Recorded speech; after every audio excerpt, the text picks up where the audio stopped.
Whew, little sneezer right to start off. Hey, good evening. This is Ryan of Happy Healthy Vegan coming to you live Monday, June 14th, about almost 7 p.m.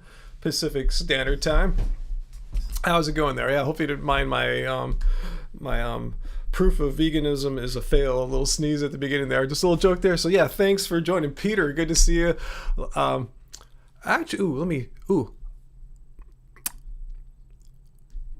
Was there echo there? If there was echo, I apologize. Let me know. I just fixed that. So we'll just hang on for 1 second. Let me know if everything's cool. Yeah, I've had a lot of technical issues once again getting this live stream happening tonight. You know, all sorts of little things going wrong. So is everything cool? Let me know if everything's cool. Hey, Johnny, JL, Stumpy, Chantel, Peter, Black Lip, Black His, Kirsten Slater. What is going on, guys? Yeah, we didn't live stream Friday. We just had a really weird week last week. I'll tell you more about it in a second. Just something that was just keeping our sleep from like really working out for us. So let me know if everything's cool with the audio there. Everything sounds fine. Also, let me know if you guys, I did this test with you last time. Let's see.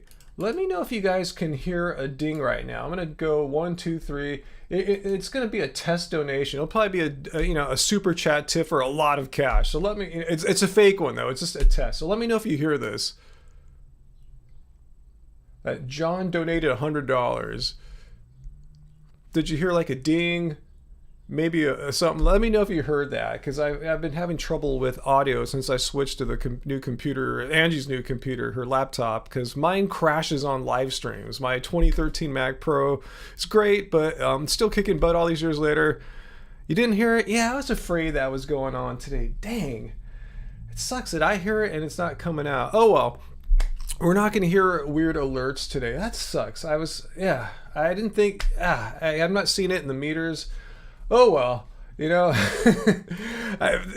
that was the only like technical issue I would have had, I probably would have solved it, but I had like 5 more before starting up. But oh well, this will have to be the best it is today. My apologies, guys. Just sometimes a person can get just too many problems and weird things to deal with, and it gets frustrating. That's why the main reason why we didn't live stream on Friday, our regular day, I apologize, is because Thursday morning, really early in the morning, we heard we're asleep in our bedroom, and we heard like a really young sounding kitten just like crying over and over and over again. Just one voice, like it's screaming for its mother, like to come or help it or whatever. It turns out there's still here we are Monday. There's a kitten living under our house, and its mother never has come back. I don't know how it got there. I don't know if the mother dumped it off or human dumped it off. I don't even know how it got onto our yard and underneath our house.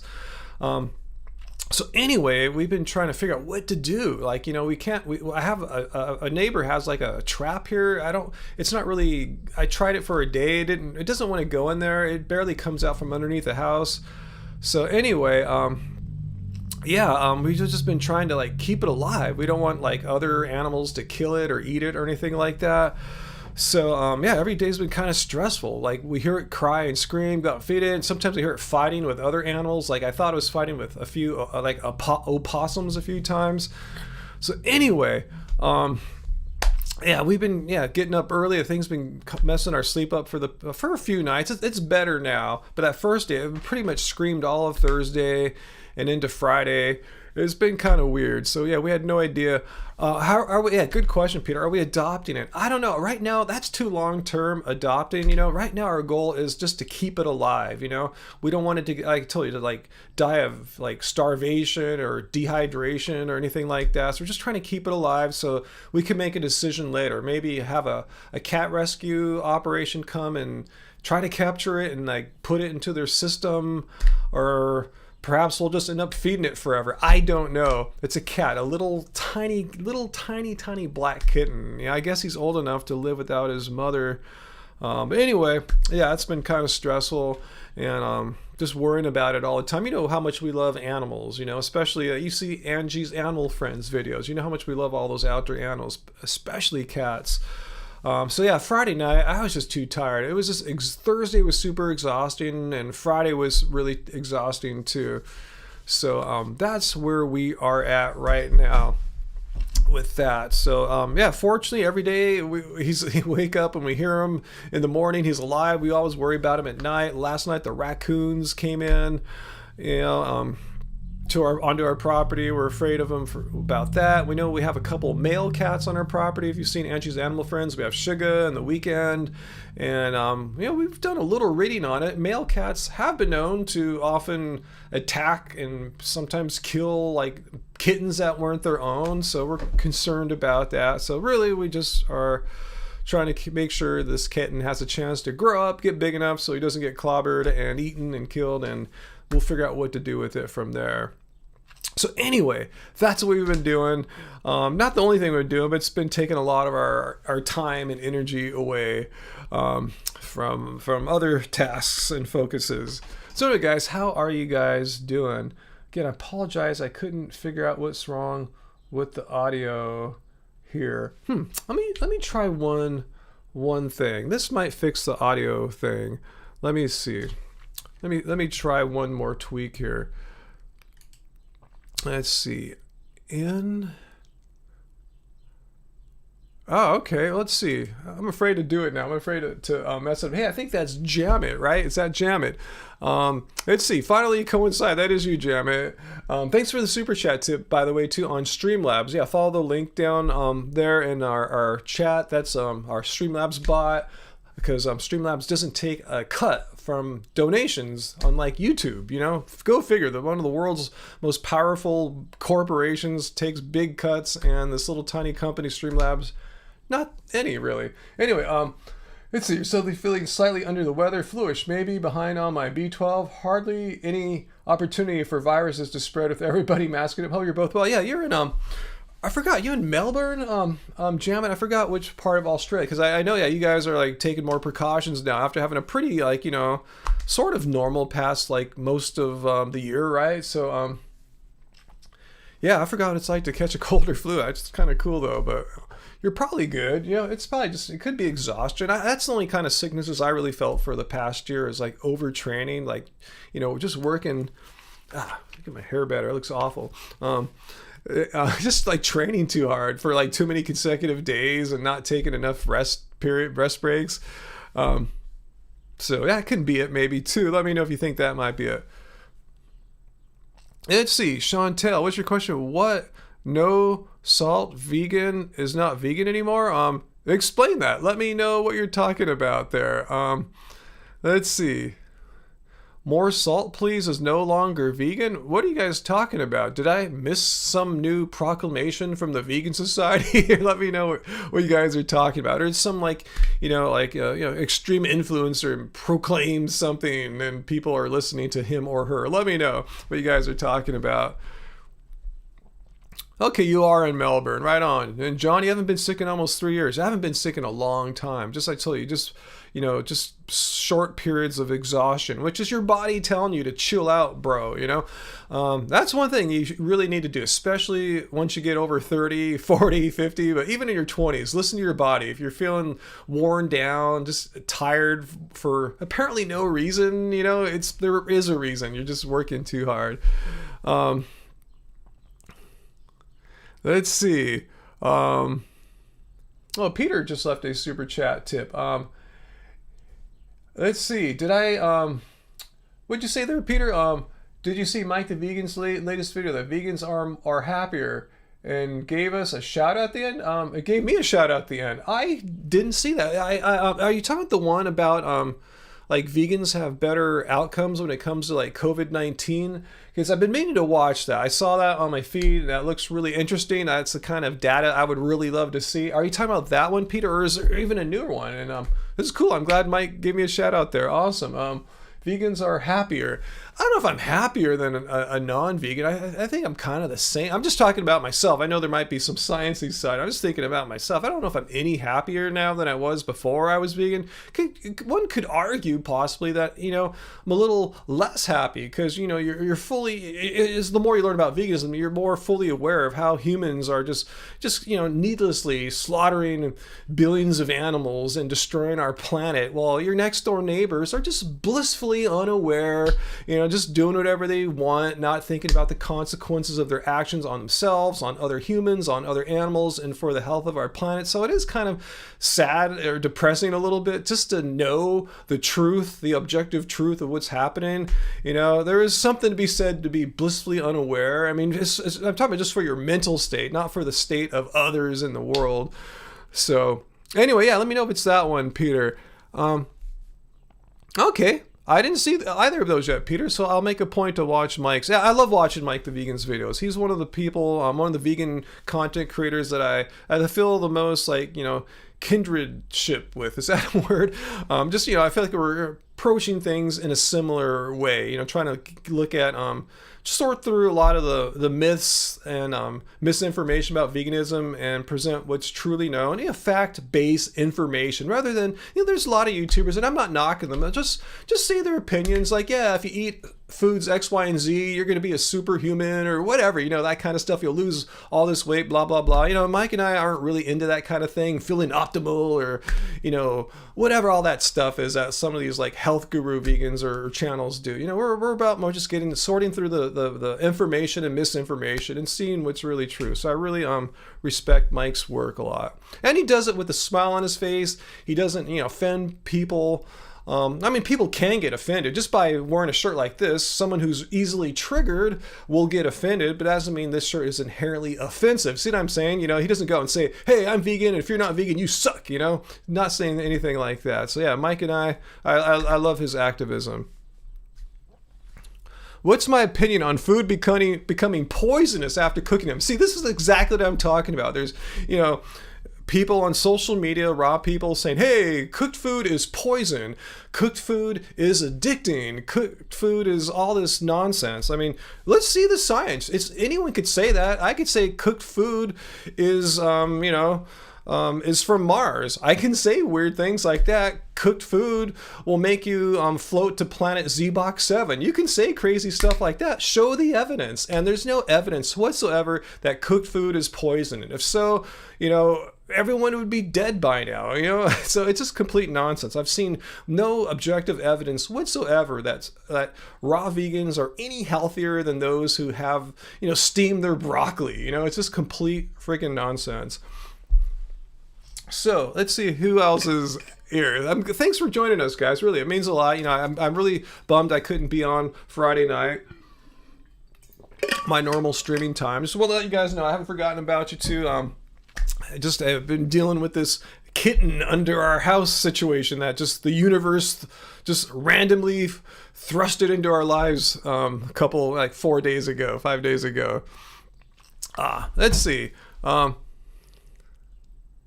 Let's see. Peter, seeing this raw food guru says cooked food gives you mental health issues. That's interesting because I've seen plenty of raw vegans that seem, at least to my judgment, seem to have way more mental issues than most cooked food vegans I know of. This is just my opinion. I'm not a medical doctor or anything like that, but just my observation. I don't see any. And again, let's see the data. My observation is meaningless. So is that other guys who's saying this, making this claim. These observations are meaningless. Let's see the data. Unless you have some kind of objective data, your opinion is just that, an opinion. These guys might try to couch it in sciencey talk and make it sound like truth, but really, if you don't have any data, who cares how fancy you're phrasing it? It's still just your opinion. Anyway, let's get down to it. Did Angie get the kitty on video? Yeah, just today, this afternoon, she was able to get some good footage of it out here. So maybe we'll see it in an upcoming Angie's Animal Friends. We're a little cautious about putting it in an Angie's Animal Friends because I tell you, every day is such a unknown with this cat. Will it survive the day? Will an animal attack it? Will it survive the night? Will it wander away from our property? Because here, he doesn't have we don't know if it's a male or female, but it doesn't have a mother, but at least here it has a fighting chance because the humans are helping it, So anyway, yeah, it's just kind of a touchy situation. We're really kind of nervous, anxious, sensitive, but we're doing what we can to help it out. Let's see, Mega Vegan. Hey, Ryan, will you take my smoothie-free 30-day challenge for your cholesterol? Actually, a good. Is there any connection? Because Mega Vegan, I was before my cholesterol rose over 100, I was actually having bigger smoothies. Like I was having like 9, 10 banana smoothies every day, and now I'm having more like 6, 7 banana smoothies.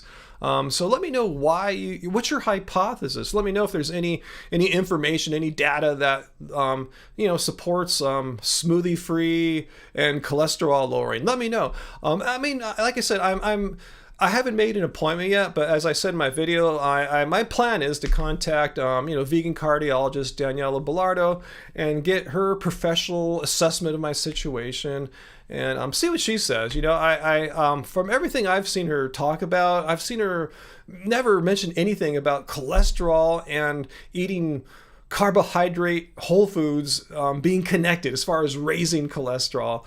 So. Yeah, I'll definitely tell her exactly how I'll eat. I'll link to some videos. I'll give her all the information. But let me know, Mega, if you have any reason or support for. I'm just curious. I'm not trying to put you on the spot. I'm just really curious if you know something that I don't. So please let me know. Let's see. Do you know eating oatmeal, Peter, lowers cholesterol? I wonder if it lowers cholesterol just inherently because there's something in it, or just by the fact that people. Normal non-vegans, and once they start eating oatmeal for breakfast, that means they're giving up really crappy foods that are high in fat and saturated fat, like bacon and butter and stuff like that. I wonder if it's in virtue of the oatmeal itself, or just by virtue of giving up other bad stuff. Let me know. I'm just curious. I know there's a genetic component and there's an age component. Some people's are genetically higher. And I told you back when I was like doing raw, basically, my total cholesterol was still, I think, 166.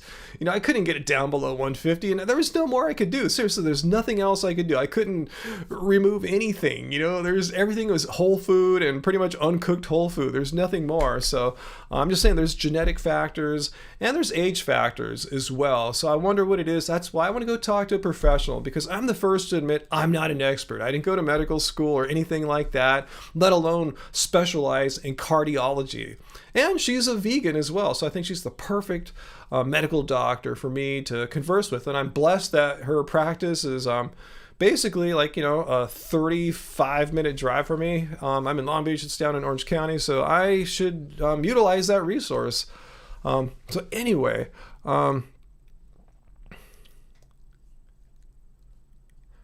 let's see, Chantel. Let's see, you saw a video from More Salt Please, and she has a video called Why She's No Longer Vegan. You want me to take a look at that? More Salt Please? All right, I'll see if I can. Let's actually go try to find that channel on YouTube. Let's see what I can do here.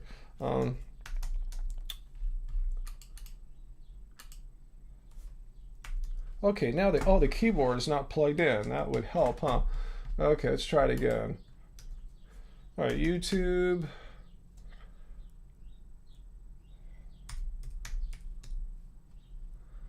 Okay, I'm refreshing if you're watching. Okay. All right, so I will, all right, so I will, okay, how come I don't see the chat now, guys? 1 second. All hell broke loose here for a second. Let's see. Okay, I can see the chat over here. That's weird. But I'm not seeing it here. Okay, do I actually have to turn my head all the way to see the chat today? Is that what I gotta do? Okay, I guess I have to turn my head to see the chat. Okay. Technical problems. Actually, I'm gonna refresh. Let's see. No, that's not gonna do anything, is it? Let me think. No, that actually wouldn't do anything. Huh. Oh, well, I am just kind of flying by the seat of my pants today. Let's see. I'll have to turn my head to read all the comments right now, but I'm going to refresh this again just to give it a better chance here. Anyway, humans are frugivores. Well, what do you mean by that? Humans eat all sorts of crap, you know? Humans are plant eaters. Give me your evidence. I have evidence that humans are plant eaters. And what humans are we talking about? Are you talking about Homo sapiens? Are you talking about Homo erectus? Are you talking about Australopithecus? Because the entire time that humans have been humans, the genus known as Homo sapien, we've been eating cooked food in the form of like starchy tubers and fruit too. But show me the evidence that Homo sapien is a fruit-eating being and nothing else. Like eating a cooked tuber is harmful to our health. Please show me the evidence. I would love to see it. Okay, I think I got oh cool, I think I got the chat back over here. All right, cool. All right. I'm sorry about the weird freezings. I don't know what is going on with that. Anyway, but if you ever see me hang up, just hit refresh on your browser or on your mobile app, and that seems to fix it. I don't know what's going on. Let's see. Homo sapiens are adapted to a frugivorous diet. Well, let me know. Tell me how human beings are not adapted to eating steamed broccoli. Please show me the evidence that somehow eating steamed broccoli goes against human adaptation in the sense that we can't get nutrients out of it. Steamed broccoli is going to cause disease. Show me the evidence that steaming a starchy tuber like a potato or a yam or sweet potato, humans aren't adapted to eat it. Show me that, because please show me that. I mean, we have enzymes in our system to process starches, so it sounds like humans are adapted to eat that, right? What's that called? Amylase. Potatoes are poison. You're joking, right? Produce not pills. It's 100% proven. Well, show me the 100% proven, Oscar. If it's 100%, that means show me the evidence and I will take a look at it. Show me the evidence that says humans... Basically, let's look at the converse. If it's true that humans should only be eating fruit or raw, whatever, well, show me the evidence that eating steamed broccoli is in any way, shape, or form harmful to the human body. Please show me that. Please show me that steaming some potatoes is harmful to the human body. Like you'll lose 1 minute of your lifespan from having steamed broccoli and steamed potatoes. Please show us that. And show us Peter asked, proven by who? Forward me the study. Please forward me the study that you have, and I will gladly take a look at it. And if it's compelling, I will make a video about it. So please show me the evidence. I could say anything. I could say humans are adapted to eating I mean, the ideal food that the human body is adapted for is, let me pick a crazy one. Let's see. I don't know. Let's see. What's a crazy food? I mean, just pick anything you want. See, if I have no evidence that the ideal human food is radishes, just or just pick something cooked, like lima beans or something. I don't know. Take your pick. I have no evidence for that. In the same way, Oscar sadly has no evidence that eating any particular food is what the human body is adapted for. It's just an opinion. How do you want me to send it? Let's see, Oscar. I don't think you can put the link to a page into the chat, but what you could do, if you have the title of a study, you could paste the title down here and I can go and look at it. So do that. Since you can't put the link, paste the title of the study that shows that somehow the human body will suffer by steaming broccoli. Please show me that. All right, show us, Oscar. Anyway.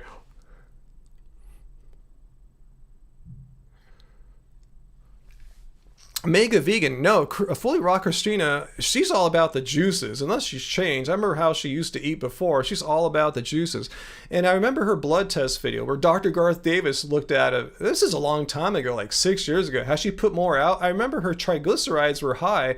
I don't remember her LDL cholesterol being high. I would have remembered that. I made a red flag in my brain like, wow, her triglycerides are really high and everything else seemed cool. So let me know. I just want to know, what the mechanism is, what it is about having a smoothie that makes LDL cholesterol high. It's not like my total cholesterol is high. My total cholesterol is fine. It's like 180 or something like that.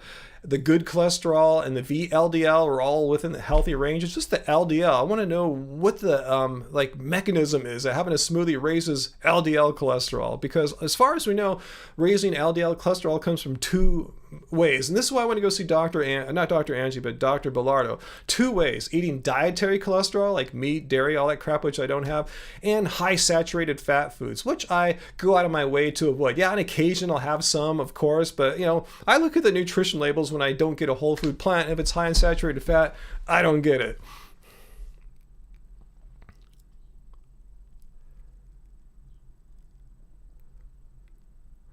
Let's see. Um, okay, well, Oscar, you're not claiming cooked food isn't healthy? Okay, great. I'm just saying if we're not adapted to eat cooked food, I'm just looking at the consequences too. If you're saying we're not adapted to eat cooked food, you would think that would entail logically that there's some price to pay. There's some negative consequence of having steamed potatoes or steamed broccolis. Like we're not adapted to eat nails. So if we went out to eat a nail, that would be bad, right? Something not good would happen. Okay, it looks like I missed a couple super chats here from Alfie Boy and Johnny Bravo. My bad. I told you the audio is not working today, so I might miss a few. So please let me know if you see something go by that I didn't get to. Okay, so Alfie Boy asked, any thoughts on ethical beekeeping as potentially helpful for the bees and environment? P.S. I don't even like honey myself. It just comes up a few times, and as an ethical vegan, I want an informed position on the issue. Yeah, people ask me this all the time. Or not all the time, but once every other live stream or so. And here's my position on honey. This is mine. I'm not saying this is the way every vegan needs to think, but this is how I feel about it personally. I think I'm entitled to have an opinion that I arrived to via rational thought. And here it goes. And forgive me for everyone who's heard this way too many times. So I'll try to sum up in a nutshell. If we look at the definition of veganism, I think I might even have it on the screen here. It's a way of living which seeks to avoid as much as possible and practicable all forms of cruelty and exploitation to animals for food, clothing, or any other purpose. So if you really take that definition to heart, yeah, you are beekeeping, in the sense of extracting honey for profit is a form of exploiting a sentient being. It inherently may not be as cruel as other forms of animal exploitation that we're all very familiar with as ethical vegans.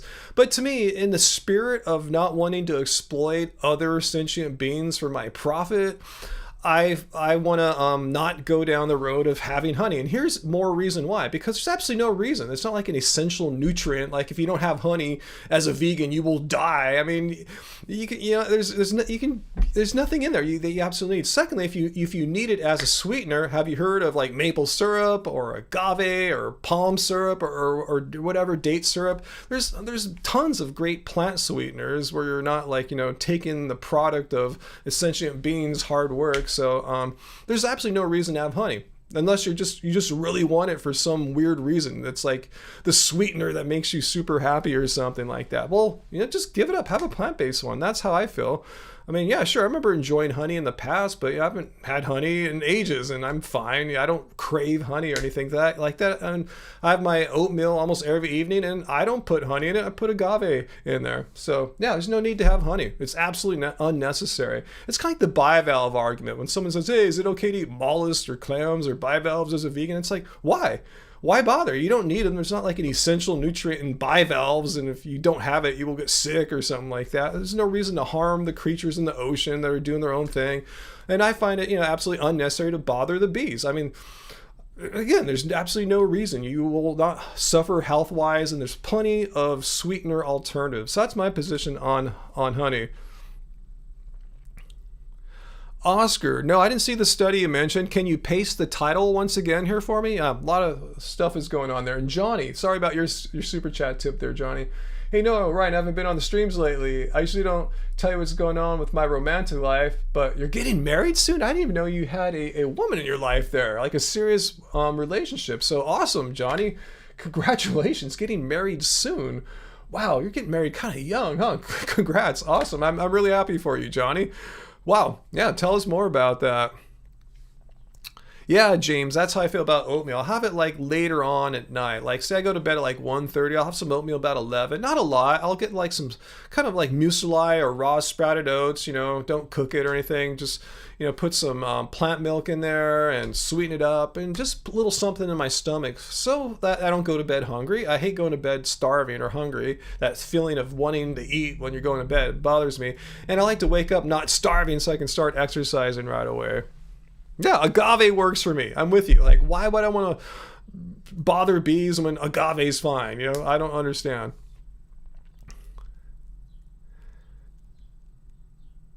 Peter's in a relationship with caffeine. Uh-oh.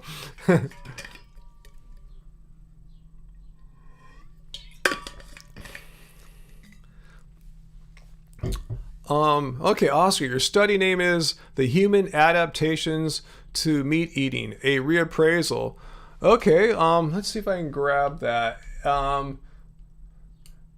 Let's see if I can copy that text here. Oh, it seems to be working. Let me see.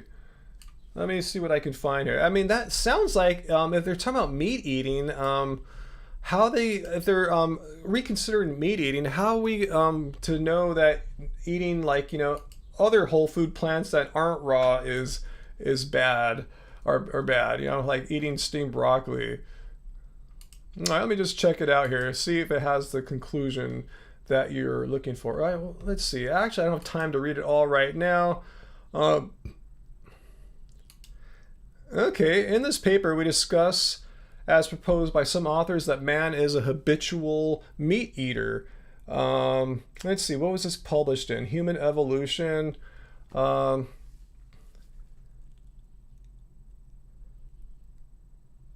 Let's see. Gut measurements of primate species do not support the contention that the digestive tract is specialized for meat eating. The dietary status of the human species is that of an unspecialized frugivore. What does that mean exactly, an unspecialized frugivore? I'll read that and see what it says. Okay, it sounds like they're not... I'll read what the study says. Obviously it's not some kind of trial or anything. It sounds like a... I'll check it out, but I don't think this one paper is going to prove it to me. Like, I should throw away eating oatmeal and potatoes and steamed broccoli and just eat raw stuff. Again, I'll read it. Thanks for sharing that, but I want to know what is harmful about eating steamed broccoli. What is harmful about eating steamed potatoes? Please tell me, because if you want to be raw, Oscar, awesome. If that makes you feel awesome, if it makes you feel better than me and others who have stuff that's not raw, cool for you. It's a weird feeling. I mean, it's a weird thing, and I met many raw people who do feel superior to those who are not raw. And I'm not saying you're one, but I'm just saying, if that's your thing, cool. If you need to feel better than others, but there's absolutely no reason to give up eating potatoes. There's absolutely no reason to give up steaming your broccoli, or please tell me why you think you need to give up eating steamed broccoli and steamed potatoes. I would love to know why you will shun those forever, when there's absolutely no science that says having legumes is bad for you, having potatoes is bad for you. In fact, legumes are associated with longevity, so you're giving up a perfectly healthy food there. Okay, nuts come as harmful. Oh, that's cool, because I know many raw people do say cooked food is poison. I'm not saying all raw people say that, but many say it's poison, it's addictive, and all this stuff. Let's see. Peter, thanks for the super chat tip there. He said another YouTuber you follow went to Disneyland to spend $15,000. What the hell? I thought I saw a title like that, actually.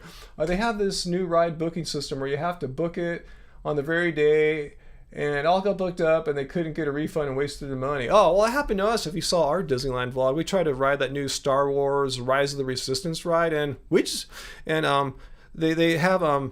put you have to be on the Disneyland app, which I have, and they release seats or whatever queuing boarding passes at 7 a.m. and noon, and we only could do the noon one for technical reasons. And I was on there like a few minutes before noon, kept refreshing. I got it the very second and went live. I tried to book my party, bam, it's all done. So anyway, it happens. Yeah, I don't like how Disneyland is since they opened back up. I'm not a fan. Okay, Mega Vegan, let's see what you're saying. High fructose all at once. Liver, he's talking about my cholesterol in my smoothies.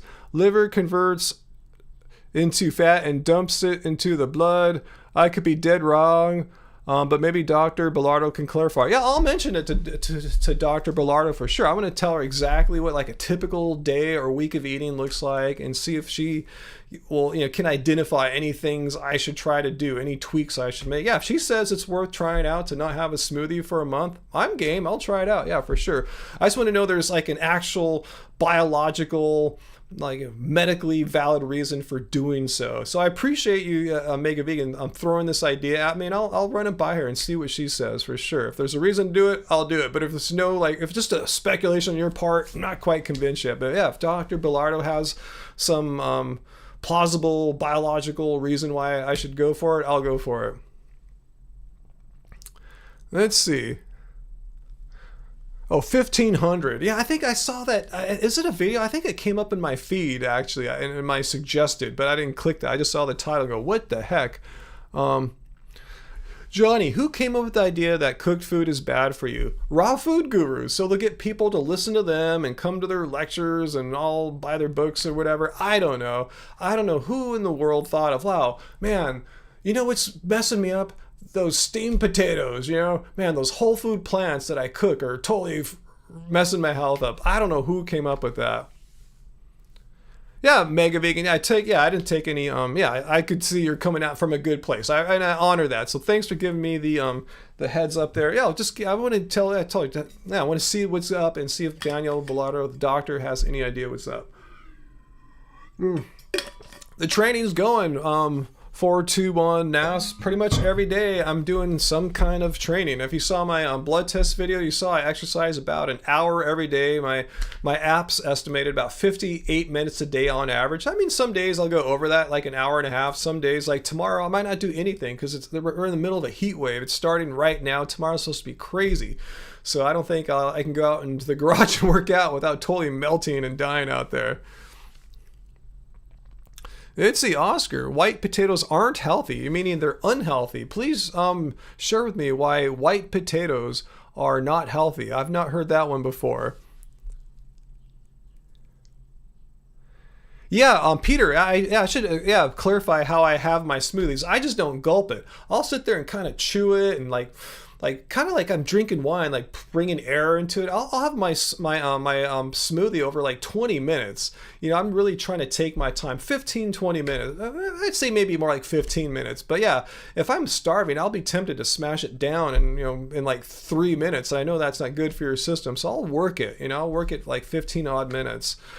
So I know that's a little bit better, but yeah, I'll mention that to the doctor as well. I got to start getting my appointment together. I'll try to call her practice up this week, see if I get something in the next couple of weeks. Johnny, no, I'm not going to Florida anytime soon. I know it gets hella hot out there and just like super moist.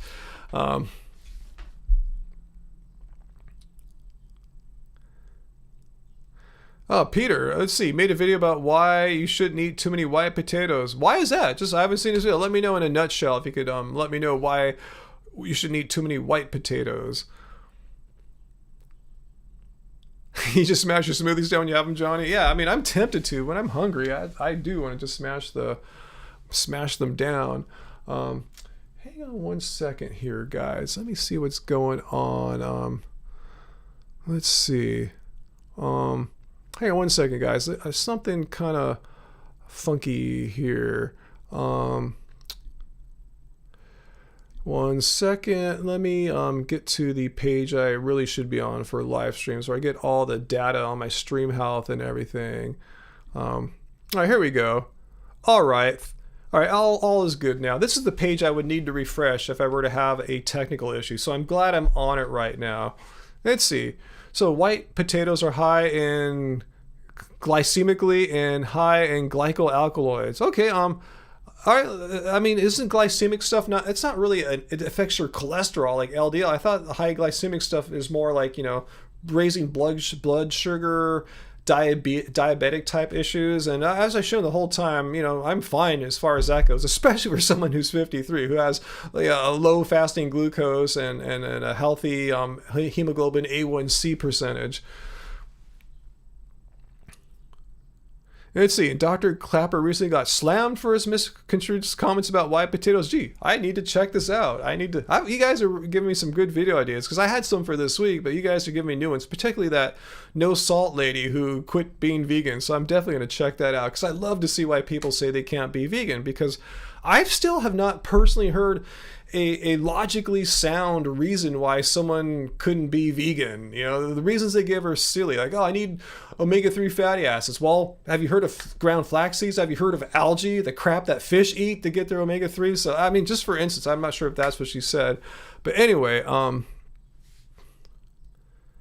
okay, so Peter says, Clapper just doesn't recommend it for people that are overweight. How come you didn't tell me that, Oscar? How come you just said Dr. Clapper said that white potatoes are unhealthy? But Peter's telling me that Clapper says if you're, they're perfectly good if you're healthy and not overweight. I'm healthy and not overweight, so why are we sounding the alarms on white potatoes? It's like, yeah, they might be not good for a certain class of people, which I am not, and you know. So, anyway, all right, cool. Last week he posted a response video to the outrage, so I'm glad he clarified that. He had to make a response video about the white potato stuff. So, okay, I'm glad to know. Thanks for letting me know that his response was he backpedaled and said, if you're fine like I am, known to be healthy, not objectively overweight or anything like that, which I'm not, is he saying then white potatoes are totally cool? Is that what he's saying? Like you can eat them without really worrying about any of these things he brought up? Let me know if I understand it right. He still doesn't recommend you smash down potatoes every day. He just recommends you used to mix it up with sweet potatoes. Yeah, that sounds cool. I'm down with that. You know. Yeah, mix it up. I'm all about mixing up food. I like that philosophy. I think that's the way you can get the most diverse array of nutrients in case you're maybe lacking in something. Don't I know I'm not practicing what I preach when it comes to bananas, though. Anyway, CL,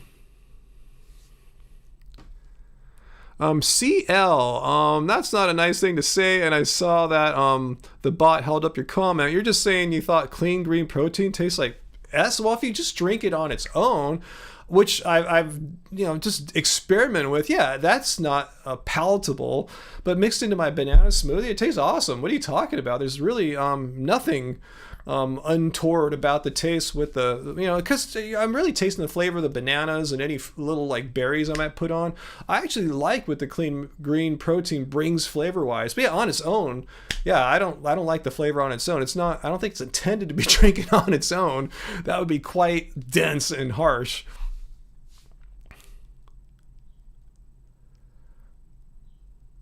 Yeah, a lot of stuff I'm sure tastes bad on its own, so but that's not the intended usage. I've never seen Clean Machine or Jeff, the founder, say you should have it just on its own. Yeah, you might have a point. On its own, not great. I'll agree with that. But mixed into my smoothie, I actually like it. On days where I don't put it in my smoothie, like I've ran out, I'm waiting for my next shipment, I miss it. I really do. Natto, what is natto? And I've never had Marmite either.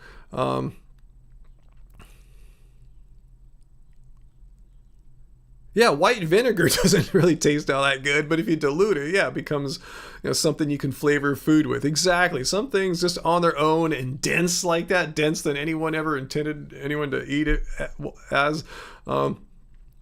Real vegans eat Clean Machine out of the bag. No way. No, I don't recommend that. If you want to just to be macho or something, go for it. But I have nothing to prove there. I have high testosterone levels. Just joking about that, even though it's true. Let's see. Did I miss any other super chat tips there? Okay, I did not. All right, awesome.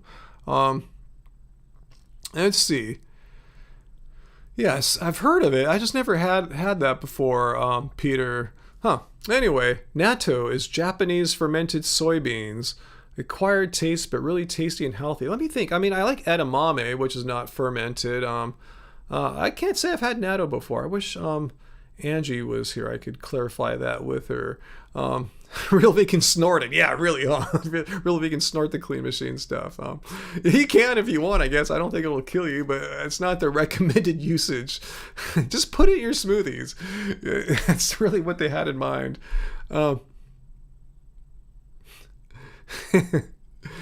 Um, let's see. So what other questions y'all have for me right now? Actually, let me close a browser tab here. I have like 2 streams of me going in the same tab, and that's not good. Actually, I had 3 going. That'll cripple my bandwidth, I imagine. Caitlin, I did videos a couple years ago when we're in a bigger drought now, but they're saying almonds are taking all the water away from California. And I showed that compared to the water devoted to animal agriculture, particularly for cattle, raising feed crops for cattle like alfalfa. And what else is the other ones? Just the feed crops that are given to cattle. Those take up way more water than almond. Almond water was like a drop in the bucket compared to feed crops for cattle. The thing is, California produces like 95% of the country's like almonds. And California, as far as cattle goes, doesn't produce anything of the sort as far as like total percentage of cattle production. But less water for almond produces all the almonds of the state. And I tell you, it's like maybe I can see the graph in my mind. It's maybe almond water usage, maybe 10% of that used for like cattle, beef cattle. So yeah, I guess that is a lot of water, but considering there's an elephant in the room that no one's talking about, it's cattle. Why are people picking on almonds? If we really want to address the drought issue here in the West, yeah, maybe almonds need to be discussed. I'm not Peter, yeah, the worst thing about being vegan is waking up in the morning to milk them almonds. Yeah, I'm sorry about the occasional buffering. Yeah. I'm not sure interspecies what percent California is as far as producing dairy for the nation. I know there's other high dairy states out there too, like say Wisconsin. I'm not sure, but again, water usage has got to be incredible for that too. I should do a blow by blow. See how much water is used for almond production. Compare that to dairy cattle, and just like feed crops for cattle that people are eating. So and show how the almonds, yeah, it might be bad, but it's nothing close to what's being the water consumption for cattle. But anyway, if you have issues personally with almonds, fine. There's other, if someone told me a few years ago, never drink almond milk, I would have said, screw you. But now it's like, okay, if I had to stop drinking almond milk, I could totally be fine with oat milk. And, there's other great plant-based milks now that I like just as much as almond milk. Do I take iodine pills? No, but we do eat little seaweed bits that I am pretty sure have iodine in them. So no, I don't take any pills, but yeah, we'll have some seed plants that hopefully get the iodine in there. Yeah, it's hard to measure iodine. Yeah, I don't think I can go to where I get my blood tested at. Say, hey, please check my iodine levels. So if you guys know how to measure iodine, I'd be really curious to see how to do that. Hey, Michael, doing good. Mark, I have no idea what balut or balut is. Never heard of it before. Victor, 14th day vegan, you need help? Well, you came to the right place. You got 80, 90 odd vegans here. Ask away. Pea ripple milk, Peter. I can't say I've had that before. What's that like? Michael, you found the Nadamu ice cream. Yeah, right on. Strawberry cheesecake, one of our favorites. I haven't had Nadamu in a long time because it's made out of coconut milk. You guys know I'm trying to watch my coconut saturated fat intake, coconut fat intake, so my LDL cholesterol isn't super high. So haven't had Nadamu in quite a while, but I love it when I have it.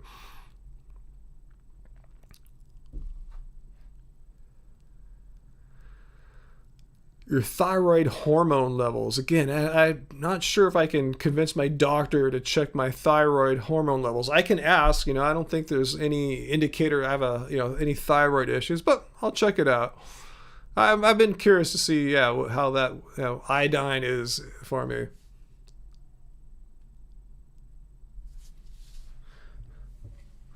All right, so let's see if you guys have any more questions. Let me keep hydrated here. Is that true? Kotakis one? Like all coconut production or just some of the crappier, mean, evil ones? Let me know. Let's see.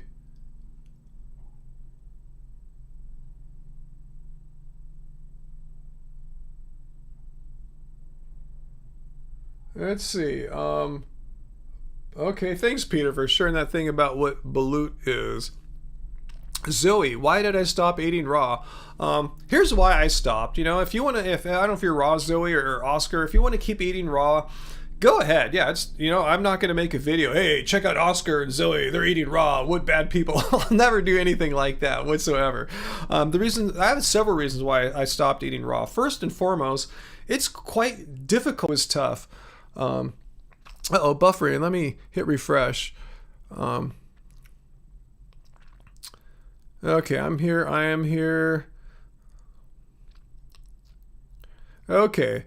All right. So that's one. Just the impracticality. I mean, if you want to like just, I found I was like pretty much. I felt like I had a full-time job, like buying fruit and ripening it and managing it. Fruit management, ripening management. This is really time consuming. If you have the time for that, if your lifestyle and job and everything gives you the time to put into fruit ripening management, awesome. But it seemed like, to me, it seemed like a lot of effort, a lot of work, which it was, for no tangible benefit. It wasn't like I was healthier, that my blood tests were better, that I became a better athlete or anything like that. I didn't see any difference to eating the whole food plants, like just cooked whole food plants. So I went back to that. In fact, another reason too. Third reason was I got incredibly skinny. Like you should see some of the photos of me. I wish I could put them up really easily for you. But I weighed like 171 pounds. I'm like 197, 198 pounds now. And the thing is, I wasn't trying to lose weight. Never once did I say, hey, I'm gonna like calorie restrict or whatever and lose all this weight. No, I got super skinny and I was actively trying to consume enough calories because I'm a much bigger person than your average human, 6'4.5". So I got way too thin. I go, why do I keep getting thinner and thinner? I don't want to like shrivel up into nothing. So I'm going, this is crazy. I'm just going to, start steaming my potatoes again and rice and see what happens. And I didn't feel bad or sick or whatever this crazy stuff that some people say happens. And just as healthy, just as energetic, just as athletic. I started putting some healthy weight back on. And I go, yeah, I have no desire to ever like eat 100% raw again for those many reasons. The difficulty to actively manage all your food, to be in the ripened state, no tangible health benefits. What I say, I don't reiterate it all. But those are the reasons why. There's many reasons. Okay, I haven't watched Freely's videos in a while, and you guys tell me she's raw again. And yeah, it seems like the life revolves around food. I don't want my life to revolve around food. Yes, food is important to me, and I like to buy good quality food, but I don't want to be thinking about food all the time and just managing, ripening. I just want to eat and get on and do what I really want to do with my life. Do some work, have a career, whatever. Managing fruit and ripening is not part of what I want my daily life to be like. I mean, I'll do some management, obviously. I have to do some with my fruit I got here, but, compound, because with my bananas, that's like my breakfast. But if I have to have lunch and dinner's worth of fruit going on too, no way. It's tough for me to just get the bananas that I need in the quantities and the ripeness stage at the right time. I can't imagine managing more than just that.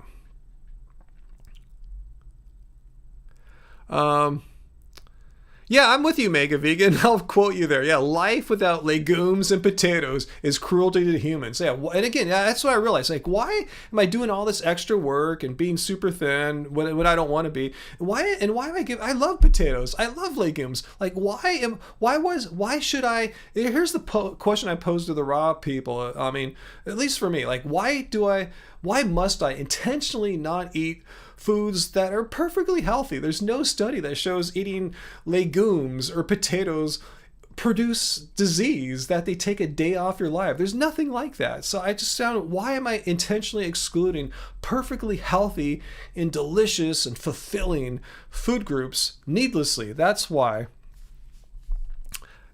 Well, there's no reason. There's absolutely no reason unless you have some ideological axe to grind against those foods, because there's nothing bad about them. They're vegan. They're just as ethical as any raw fruit, maybe more so. There's no health detriments or anything like that. So, yeah.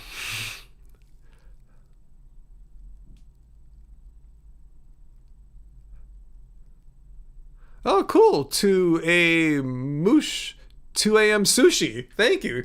We like sushi too. We just had some vegan sushi the other day from Garden Grove at Kensho Sushi. Little shout out to them.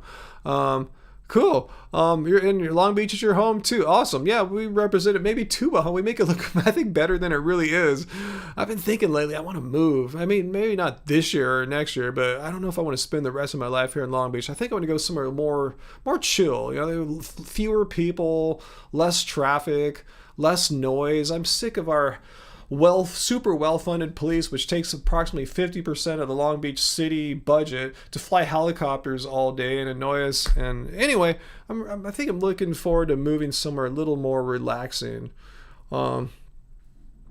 Let's see, 421 now. So what's my fitness goal? Well, my fitness goal during quarantine was to keep my body in such a state so I could return to playing basketball with minimal difficulty during the transition. Now I'm in the transition, and my goal is to get my basketball conditioning back. The only way to get that is to play basketball. You can simulate it, but there's no other substitute for actually playing.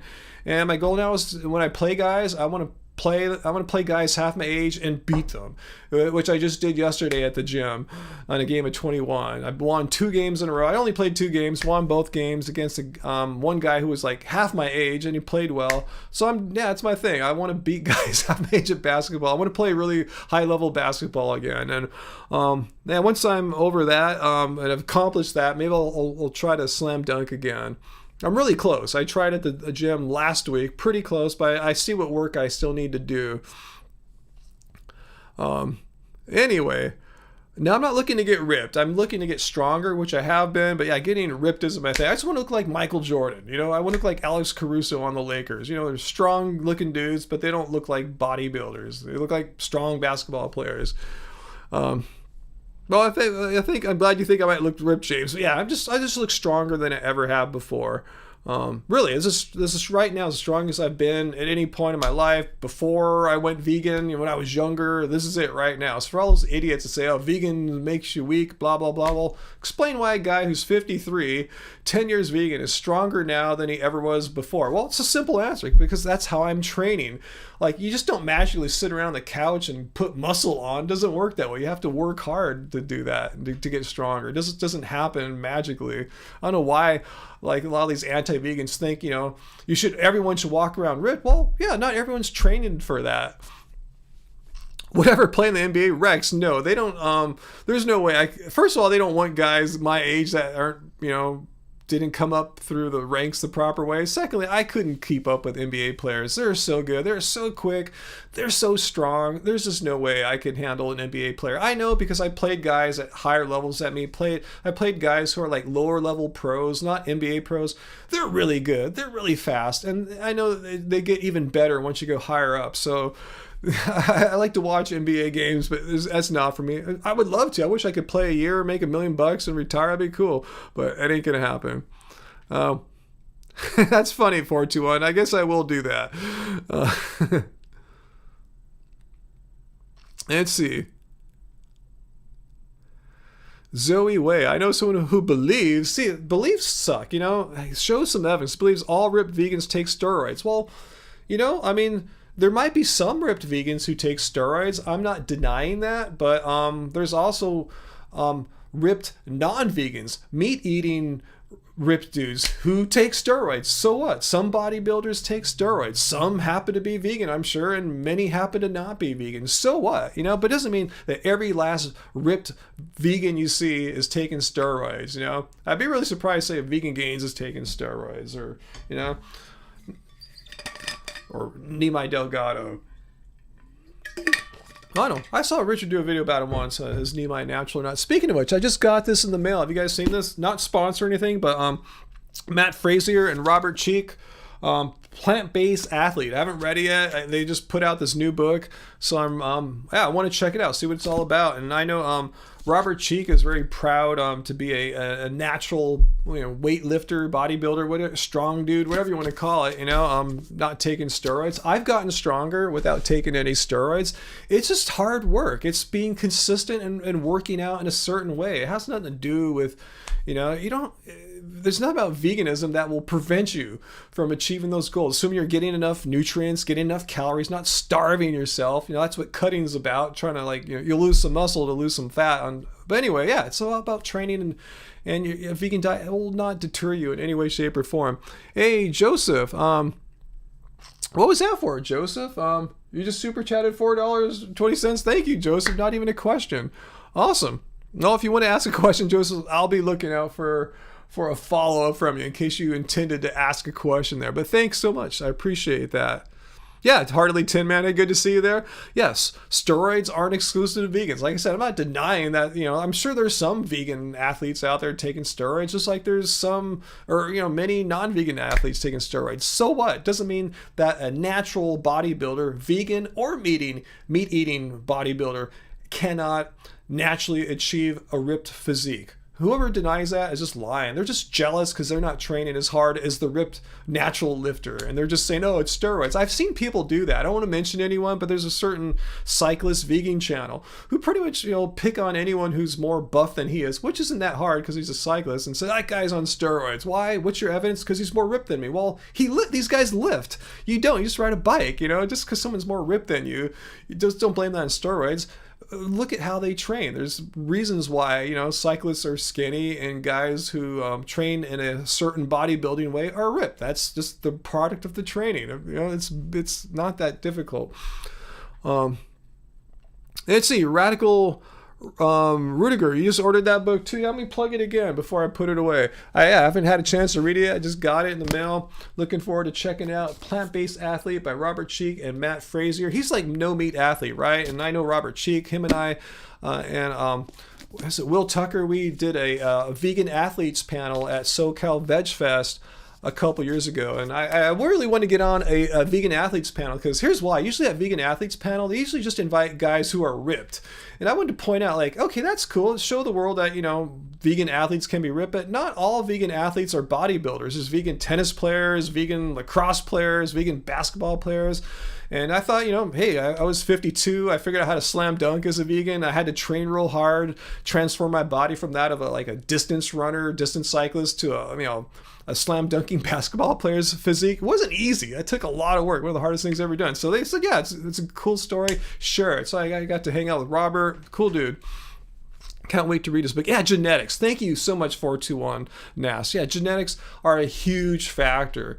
Genetics play a huge role in how and where, how easy and how much muscle your body puts on in different areas. Some people, great genetics in biceps, horrible chest, whatever. I have really great genetics for calves, but no one's ever going to see my calves. Well, I can show you my calves now. Let me show you my calves.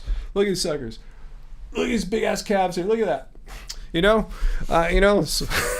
It's just genetics. I didn't do anything particularly amazing to get these giant calves. It's just genetics, But genetics dictated I'm not going to have a huge chest and upper body frame. That's just how I was designed. I have a long, lanky frame with some giant calves. That's genetics. I know my calves are big because I've compared my calves to guys who bodybuild, been doing this for 5-10 years, and my calves are either bigger or just as big, as a lot of these bodybuilder guys I know. Some of them get intimidated, and I tell them, don't take it personally. I didn't do anything. It's just genetics.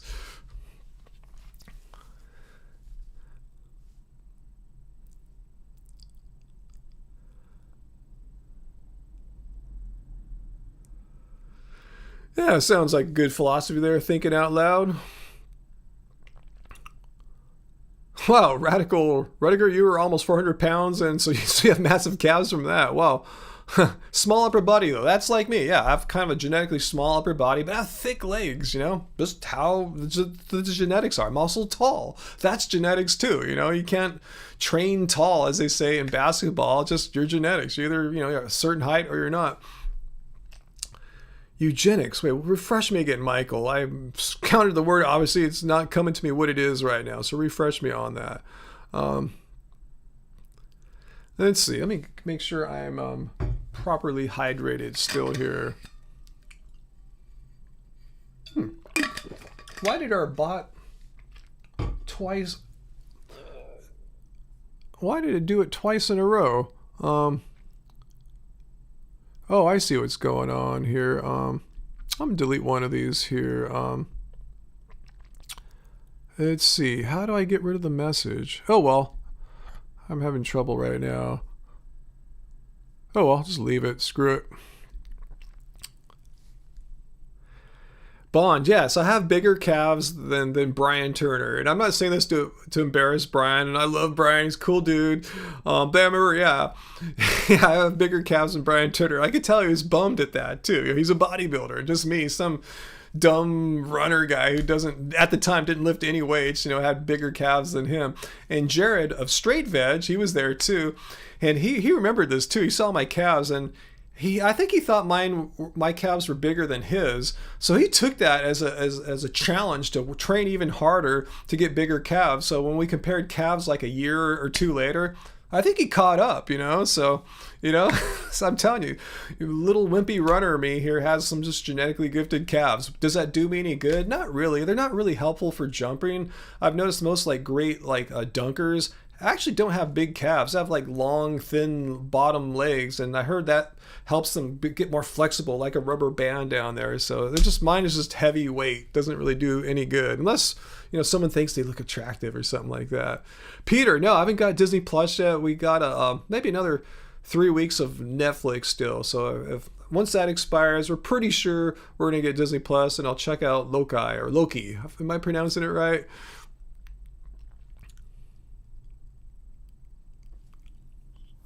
Vegan Ninja, I've seen several estimations at what percent of greenhouse gases can be attributed to animal agriculture. Yeah, there's conservative estimates put it in the 20-ish%. Others put it over 50%. I've seen some as high as what you're talking about. They're in the 80s. So they disagree on the percentage, but all of them agree on the following. They all agree that animal agriculture is responsible for more greenhouse gas emissions than all of transportation exhaust combined. Just they disagree on the percentage. So who cares what the actual percentage is as far as being convinced of the data? Just the fact that animal agriculture is worse environmentally in that regard than transportation should tell people something, how the extent of what impact animal agriculture is having on our planet. More reason now, so more so than ever, to go vegan. You don't care about the animals, that's sad, but maybe you care about life on this planet, your own and your offspring's lives. You would think, right? But no, last year taught me a lot of people don't really give a crap about their own lives. So I don't know. I'm kind of actually a little more pessimistic now, following what's happened over the past year, maybe. I don't know.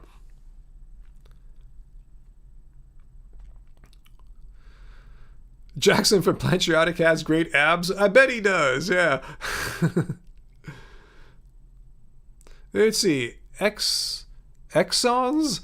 Hey, are you open to talk about other topics aside from veganism, like philosophy, art, music, artistic rights? I'm asking because Hinch Herbivore got mad at me for asking his stance on art. I mean, you can ask a question. I'll see if it fits into the flow of our talk here. But yeah, I mean, very often we'll go off on tangents and talk about music and cinema and what have you. I mean, I'm a musician, obviously. Look around. So yeah, I'm maybe more open than Paul is to artistic discussion. Assuming he's not as much of an artist as I am. Maybe I'm wrong, but yeah, you can ask.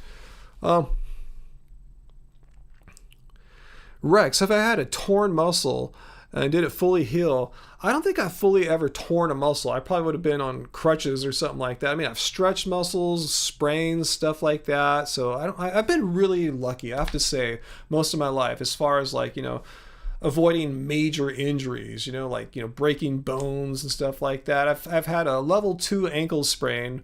That was probably the worst thing that happened to me. That was pretty gnarly. But yeah, I'm blessed if that's the worst thing that ever happened to me. Knock on wood.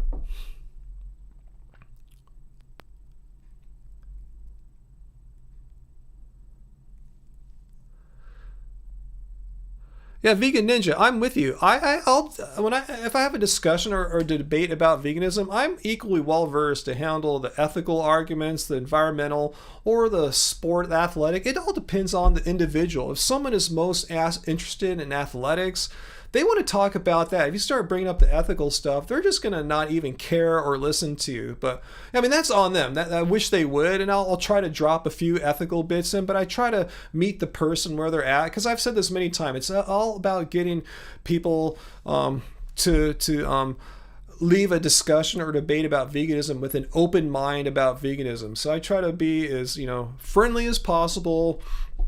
Try to give them the right information that they need at that time to understand why veganism makes complete 100% as a sense, as far as whatever angle you're looking at. You're looking at it from the animal ethics angle, it makes complete sense. If you're looking at it from health or environmental, it makes complete sense. It's the triple win. So that's my belief. You have to meet someone where they're at in order to have the most impact on them. If someone doesn't care about animals, I said that's really sad, but they care about the environment, maybe you can approach them with those arguments.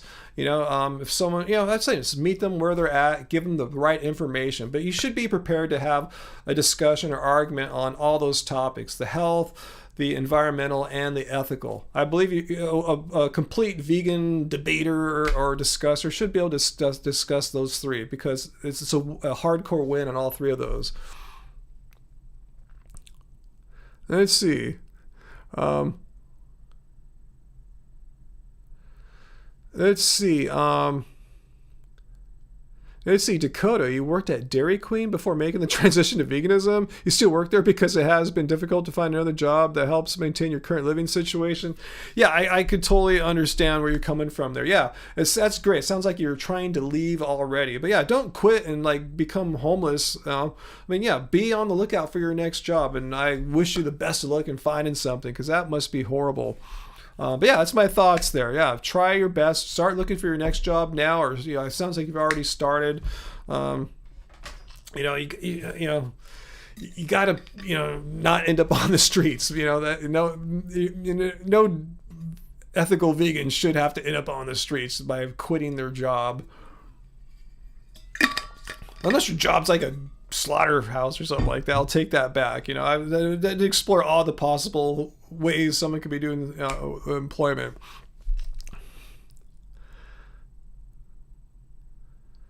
Yeah, good question, Peter. I don't know. I haven't been to a Dairy Queen in 20 years or so. I wasn't going before I was vegan.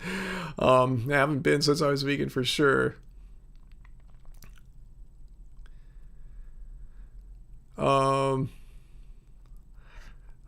Let's see. And I saw James was asking about my supplements now that I'm training hard. Yeah, I've talked about this many times. I don't want to spend too much time here on this because I don't want to sound like I'm a walking advertisement, but I have been for what now, 2.5 years or so. I've been taking products from Clean Machine, particularly this Clean Green Protein. I just came because other lifters, had the benefit of having some extra amino acids in their diet. Let me put you the link here because but I found out it has all these other nutrients. It's a whole food plant. We found it has bioavailable B12. It's got omega-3 fatty acids. Here's the link down there. Just use our code at Clean Machine Online. The code's Happy Vegan. You'll save 10%. I use this stuff after every workout, unless I'm out and I'm waiting for them to send me more. But yeah, I use this. Yeah, I love it. I put it in my smoothies every day that I've got, a supply here. Let's see. What's this? Your grandma, thinking out loud, 75 drove from California to New York eating apples, banana, nuts, and apricots that she had bought in the car. Never stopped for food. That's really hardcore. Wow. Michael, are there any places that have vegan soft serve ice cream that I know of? Yeah, what's that place here? Oh my gosh. Ugh. I think it's soft serve ice cream. It's some kind of creamery. They have these little primarily white locations, like all the decor is white. I forgot. They have them all over Southern California. You guys can help me out. What's the name of that place? Angie and I'll pop by there once in a while. Yeah, the name is eluding me right now. I guess you can chalk it up to some vegan deterioration there, right? I can't remember everything I've ever been to before. Um, and well, yeah, Disneyland has the Dole Whips, Peter. Yeah, if that's what you're saying there. Uh, let's see. Thinking out loud. What's that? Though I am slender, Ryan, I bet you eat a lot because look how much you exercise. I've actually got a little bit of a belly I need to work on. I think I was burning. I know I was burning more calories as a endurance athlete. I was into running. So yeah, as opposed to like burning like 600 calories or so on a running workout. On a typical day here, when I'm like just on the indoor bike for like 15-20 minutes and out in the garage gym, for another 40 minutes, I burn about 200 to 300 calories. If I go play basketball, 600 to 800 calories. But I only play basketball like twice a week, so I think my body could actually burn a few more calories still. Yep, vegan brain fog. God, I can't remember the name of that place. Press Juicery. I did it. Take that, you vegan haters, if you're watching me have vegan brain fog. Press Juicery. You guys know what I'm talking about? Anyone ever been to Press Juicery? And that's soft serve. Is that what you're asking about there?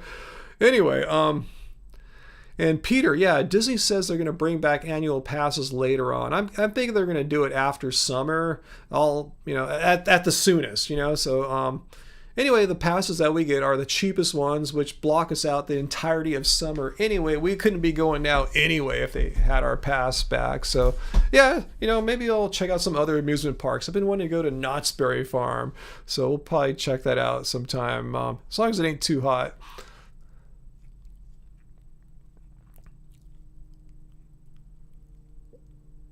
A vegan deli, huh? Where's that at? Sounds cool. I'd like to check that out. Yeah, I believe that's the name, Press Juicery. I think that's it. I just feel really weird saying that because I usually don't talk about them. Dakota, do I allow a family to eat animal products in my home? No. No animal products. No family members are going to come here and bring some animal products. Nope. I draw the line there. I mean, they can come over and hang, but they're not going to bring a burger in here or anything like that. No.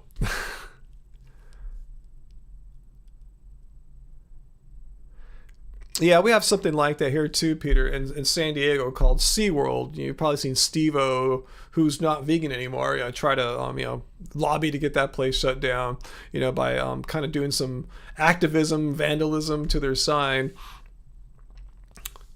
Yeah, you can make the rules in your own home. And that's my rule. Yeah, I've never had to make that rule because I don't think anyone I know would dare do that. They know, they know I'm not gonna let that happen. I've never had to proclaim the rule, what I'm saying. But yeah, in my mind, yeah, there's a rule.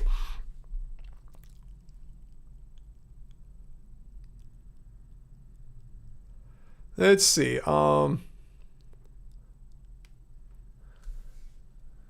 Oh, I just saw a super chat tip from X owns. Am I an audiophile? That's a subjective question. I see all those vinyls back there. What is your best audio setup that you have? I'm using a Topping A90 D. Is that your DAC? Let's see, what else you got? If some vegans find it hard to find good audiophile grade vegan headphones, most items are vegan. Yeah, I just picked up a pair of Sundara planar magnetic headphones because my main headphones were a vintage pair of these AKG 240s from the 1980s. I've had them all this time. They just died on me this year. I've been gluing them and soldering stuff back together. And they finally broke on me. It just couldn't be repaired anymore. So I got a newer pair. And these are made in China, not Austria, like my 80s ones. And they just sound not as good. They work for what I'm doing right now, non-critical listening, but there's a big bump around 240 hertz, this really muddy area, and it's just not good for critical listening. So I got a pair of Sundaras. They sound amazing. I don't have them on right now. They're in the other room. But I'm an audiophile in the sense I'm an audio engineer. I have an audio interface that has really good digital audio converters. It's made by Audient. It's an ID44. It's not the stuff that people put, in their home listening stereo environments. This is a professional or semi-pro ADC and DAC converter. It's got, like 20 ins and outs. It's, but it has really good DAC. I also picked up some stuff from a company called Schit, SCHIIT. I got a phono stage here for my turntable, and I got one of their low-price digital audio converters for our living room TV area because I just had a crappy one. I had a better one. It died. It was like 15 years old, so I bought a new one, and that seems to be working out. So I'm a little bit of an audiophile, but more of an audio engineer, but I appreciate really good audio quality. So hopefully I answered your question there. X-Owns. You can ask another audio question if you want. That's cool. Whoever's ever asking earlier, can they ask a question that's not about veganism? Yeah, as long as we don't go too hardcore down a path like that. Totally cool.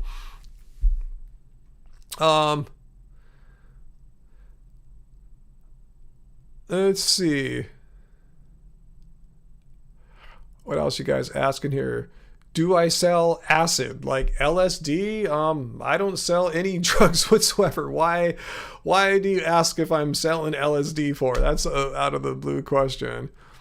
What do I think of Bluetooth audio? I mean, I prefer wired headphones, obviously, but yeah, I mean, I have some Bluetooth like Apple AirPods just to like put on when I'm like watching like YouTube in the morning, like Angie's doing something, I'm having my smoothie, I'll flip on the TV, put my AirPods in, and I'm not there for like, pristine audiophile quality. I just want to hear what the people are saying. So it has its place. Yeah, going jogging or to the gym, it's cool. I use a Bluetooth speaker out in the garage, just to hear something. If I want to hear real music, I put on my wired headphones, I listen to my nice monitors here. So yeah, Bluetooth audio has its place, but I don't think it has the bandwidth, right? For like, full, uncompressed audio, like, CD quality and above. Let's see.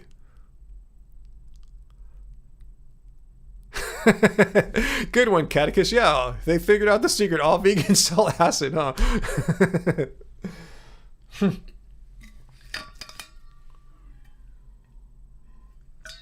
And see, right now, new bands. I haven't really found any good new music lately, guys. I can't say that I have a good new audio discovery to share with any of you guys. Oh, I see Exxon's asked another question. Yeah, in-ear monitors. Let's see. Yeah, but I mean, most of these headphones, if you look at them, they're made out of like a faux leather. You can like double check with the manufacturer. They're not going to put real leather on these headphones. My new Sundaras are they're just basically metal. But yeah, even on these AKGs, there's some fake leather on these stuff. Yeah, you're really you have to probably look hard, go out of your way to find real leather, especially on like low cost headphones, I imagine. But I double check that these are a faux leather. It looks like leather, but it's definitely a faux.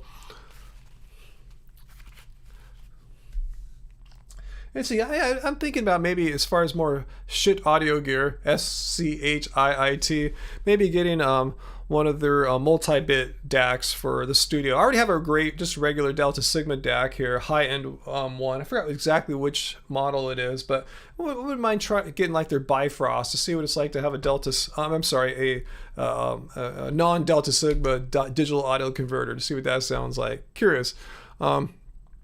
Yeah, the AKGs broke. Yeah, these are new ones to replace my 80s ones. I got these maybe 2-3 months ago, and they work, like I said, for what I'm doing now, like live streaming. But for critical listening, no, these don't cut it. They sound totally different from my 80s ones. So I had to get a new pair for mixing, when I'm working on music to really hear what's happening, because these really are lacking in certain areas. But they work for like tracking. If I want to like put these on as Angie's doing vocals, they're fine for that, but for actually mixing and getting down and hearing everything, or I could put these on when I'm tracking guitar. Let's see. Yeah, these are good. Just kind of recording headphones. They're light. They don't really bother you. If you just your goal is just to hear roughly what something sounds like, it gets it done. But yeah, as far as critical listening, these are not that good. Let's see. They're great for acoustic listening, hard while playing. I mean, no, these are pretty easy to play. I've recorded so many guitar tracks on AKG 240s. Great for acoustic listening. What do you mean by acoustic listening, Dakota? Curious. Um,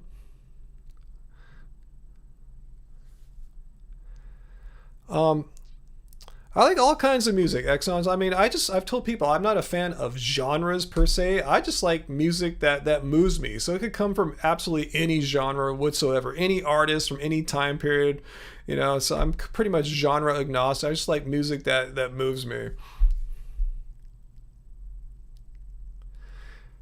Let's see. Never made sense to me. If you're plant based for health, then why would you harm yourself by doing drugs? You talk about me. I don't really do drugs. I mean, I'll smoke some occasional cannabis and stuff like that. But yeah, I mean, I don't do like cocaine or heroin or anything like that. And yeah, maybe it does have some health effects. I've not really noticed any. I try to do it in a sane, rational bit. I don't do it all that often. I do it's just primarily to, like I said, to enjoy some music or something like that. To enhance a situation. Let's see, John. A vegan supplement that includes prostate support. What would that be? Just curious. What ingredient or what have you would have prostate support? Yeah, I've done magic mushrooms. I did this a long time ago, like in the 90s. And yeah, those, as far as like who was it that said that drugs are unhealthy, JL? I mean, I still yet to see anything that says like doing something like magic mushrooms is like harmful to human health or anything like that. Yeah, like cocaine, heroin, alcohol, yeah, OxyContin, all that stuff, yeah, bad. But yeah, I mean, I've had some great experiences on magic mushrooms. I did them in a really kind of shamanic way. I didn't go out to concerts or things like that. I just did them pretty much by myself in a darkened space, some kind of ambient music on, and I've had really cool experiences. But that was a long time ago, guys. I think I've only done magic mushrooms once in the 2010s, maybe twice, probably once. It's just to kind of see what it's like. And yeah, I don't really feel like I need to do that much anymore. Not to say I would never do it again, but it's like in the 90s, I maybe did them like 3 times a year, 4 times a year top, something like that. It wasn't like a regular weekend thing. Yeah, I mean, yeah, you can damage your psyche, I suppose. They can be intense. Yeah, that's why, yeah, you shouldn't do them in a set and setting where, you have, where it's not ideal, like I'm saying, at a concert, at Disneyland. It would be crazy. It's not about looking at other crap. It's about going inward. You don't need to be on other people. Other people are going to give you a bad time usually. Brian Eno. Now he's getting quite popular. A tribal ambient artist called Steve Roach. I know a lot of people are aware of him now. He was a friend of mine back in the 90s. I haven't talked to him in a long time, but yeah, some like Steve Roach kind of tribal ambient stuff. I don't know if I've ever had a bad trip, but I've had experiences that get kind of intense. The whole point is just to not like just as much as possible, not freak out. Just kind of let go. Just don't try to resist or anything like that. Just kind of let go, let your ego dissolve. And it's easier said than done, but I've never had anything really horrible happen. But again, I always try to do it under ideal circumstances as much as possible where I can control the environment. This is a long time ago, guys. I'm not like condoning it or anything like that, but I'm just telling you what I did. I don't have to, but I have nothing to hide about that. A mushroom vegan party. Only like eating like mushroom jerky, Peter.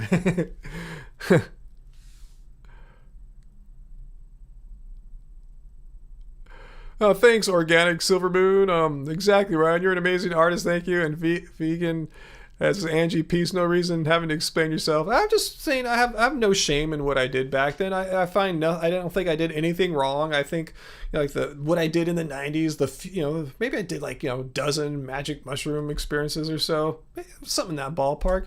I think they contributed to my growth. They didn't like mess me up or anything like that. I'm willing to share it, but do it responsibly. What do they make vegan jerky out of? Anything, Joe. I've had made out of mushrooms, soy, tempeh. I mean, there's a whole bunch of different. You guys can help me down in the chat there. There's no such thing as a vegan jerky. So what plant they want to jerkify? Is that a word? Jerkify?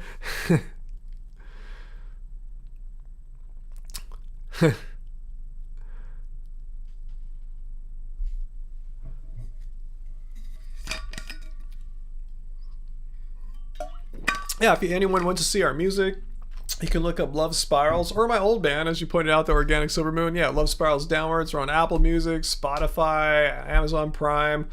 I haven't looked. I assume we're on Tidal and all that stuff too, if you're an audiophile type. Let's see. What was your message there? Thinking out loud. Let me check it out. I see the bot got you there. Let me see. That's totally fine. I'm going to show your message there. Let's see. Thinking out loud. Let me see if I can get your message shown. I'm sorry about that. I don't see how to approve your message there. I'm sorry, thinking out loud. You said all that stuff is fungal. Haha, jerk off stuff. Whatever. It's fine. Yeah. Anyway, sorry about that. Yeah, seitan is a jerky ingredient, I thought too. Let's see, where are we at here?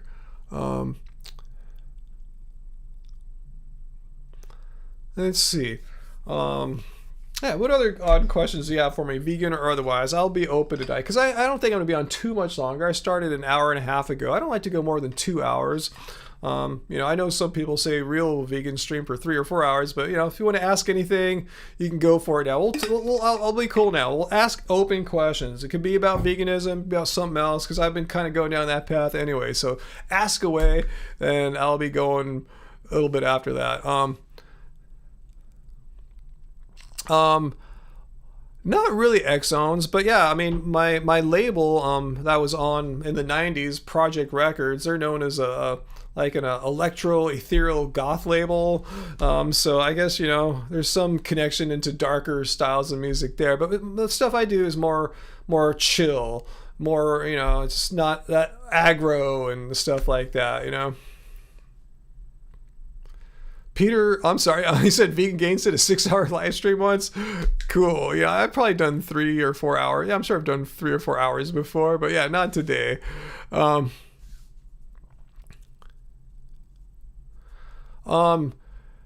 Okay, yeah. Have I ever sat outside a slaughterhouse to block trucks? No, I feel that's not my wheelhouse. I know, and everyone's different. Yeah, some people are feel great doing that. They're comfortable. Me, and I know Angie, she's even more sensitive than me. Seeing a truck go by with all the animals suffering and thirsty, and I think that would be I don't think we'd be the best people to be representing veganism doing that. I think might be too emotional. Maybe if you do it enough times, you're better at that. So no, I prefer. I know the reality. I know where to go. I know the group that meets at the Farmer John Slaughterhouse down here in Vernon every Sunday night. Joaquin Phoenix has dropped by a few times. He came by one night after he won his Oscar, I believe. No, I feel my strength is in other ways. I mean, yeah, what I do here online. Yeah, I've attended a few or participated in a few.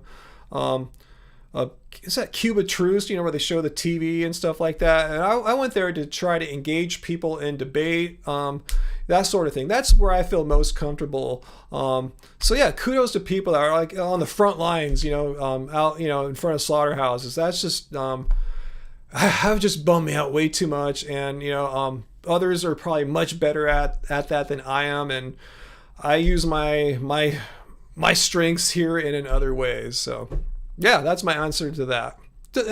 I know some vegan activists will think that I'm not a real vegan activist because I don't do that. Well, that's their opinion. There's no one activity that all vegan activists must do. Some vegan activists do it in a way that you couldn't do. Like I'll say like Dr. Garth Davis. He's a vegan medical doctor. I don't want him in front of the slaughterhouses. I want him writing books. I want him debunking studies about how that try to say veganism sucks or whatever like that. That's his strength. That's what he should be doing.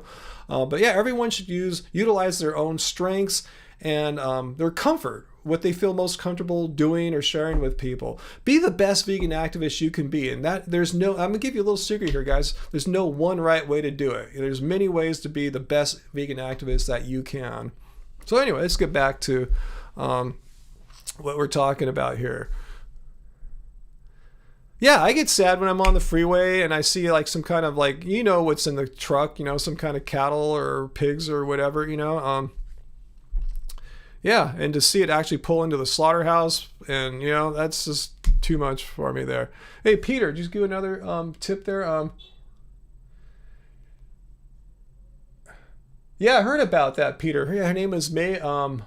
What was her name? Reagan there in Canada. Yeah. It sounds like the truck driver that ran over this vegan activist, Reagan, didn't even care. She was in the street. I think, was she giving water to one of the animals inside? And the truck driver just said, screw this. I don't care about this human. I definitely don't care about the animals I'm hauling, and ran her over in plain daylight for all to see, so that just shows you how effed up the animal agriculture industry is. If they'll just run over a human being without really giving it any thought. Yeah, something's off with the sound tonight, JL. I was experimenting with that at the beginning. I'm having some kind of sound issue this evening. I fixed it on the last live stream, but I had too many weird technical issues tonight to devote another 20 minutes to fix that one. I just want to come on and talk to you guys, basically. So my bad.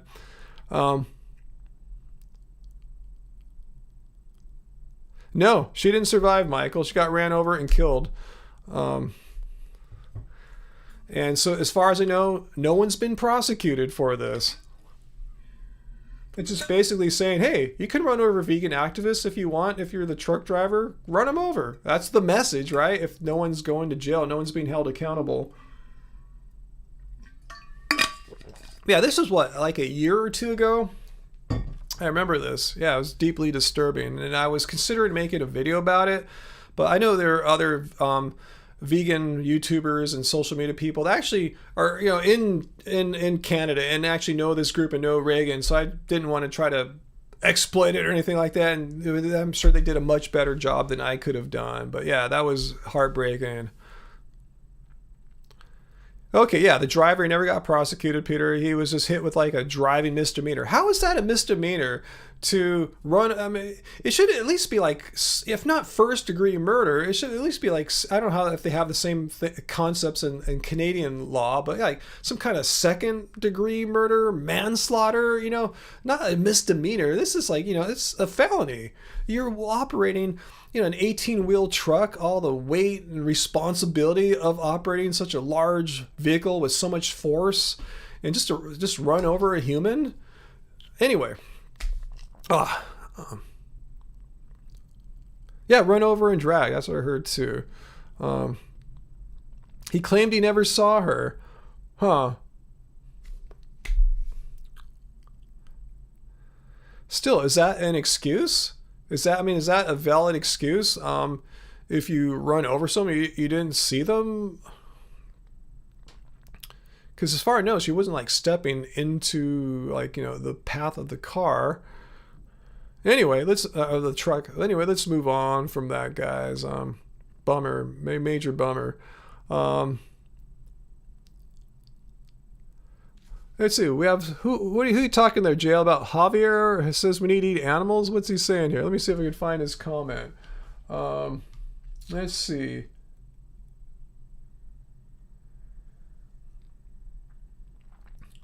Javier is feeling like he hasn't had any energy lately and brain foggy. Sorry to hear about that. Yeah, how long you been vegan? Just curious. I've been vegan over 10 years and I don't have any of those symptoms. I'm probably much older than you. I'm 53. I'll be 54 next month.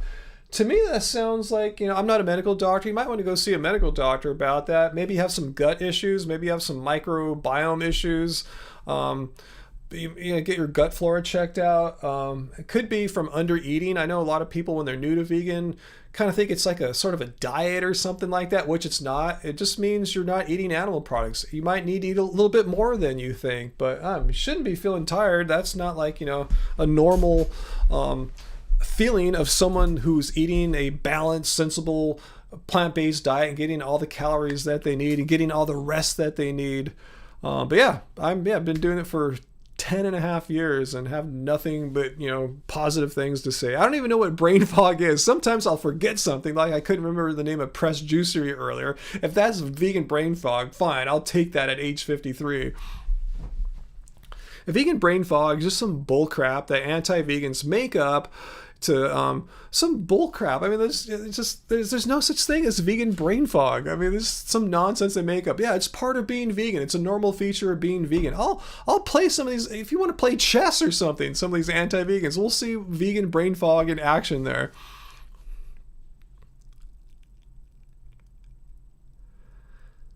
Yeah, Michael. Yeah, we have just egg once in a while. We like to follow your heart stuff better. But yeah, just egg is fine. Yeah, get some omega-3 fatty acids. Maybe you're lacking in that, possibly. Yeah, some algae or something like that. DHA supplements. Um, just energy, really. Not brain fog, just energy, really. Yeah, my tip is this. I mean, sometimes I'm lacking in energy too, Javier, but that's never due to my diet.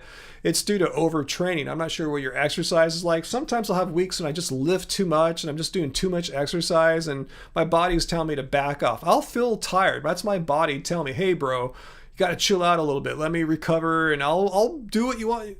My body will do what I ask of it, but I need to give it the rest it needs. But yeah, you shouldn't, there's no reason why you should be lacking energy if you're getting enough calories. I mean, do you keep track in any way? Like, are you under eating? Like, how many calories are you getting? Is that appropriate for like your size and weight and your activity level? Best vegan hot dog. My favorite ones, guys, are the ones at IKEA. The 85-cent vegan hot dog at IKEA. I love those things. I'll go there and get like 3 vegan hot dogs, a bag of chips, and go have a little snack. That's my favorite one. I like how they don't penalize you there for being vegans. Ever go to a restaurant where they charge you more for the vegan or plant-based option compared to their meat one? IKEA doesn't do that. They charge people more for the meat option, as they should. So yeah, my favorite one is IKEA vegan hot dogs. Yeah, that sounds good right now. Shoot, I'd love to go to IKEA right now, but it's already too late for that. That's cool. Sometimes I'll just pop by IKEA just to get the hot dogs. That's how much I like them. I've been there twice now, or 3 times, 2 or 3 times since since I've been fully vaccinated.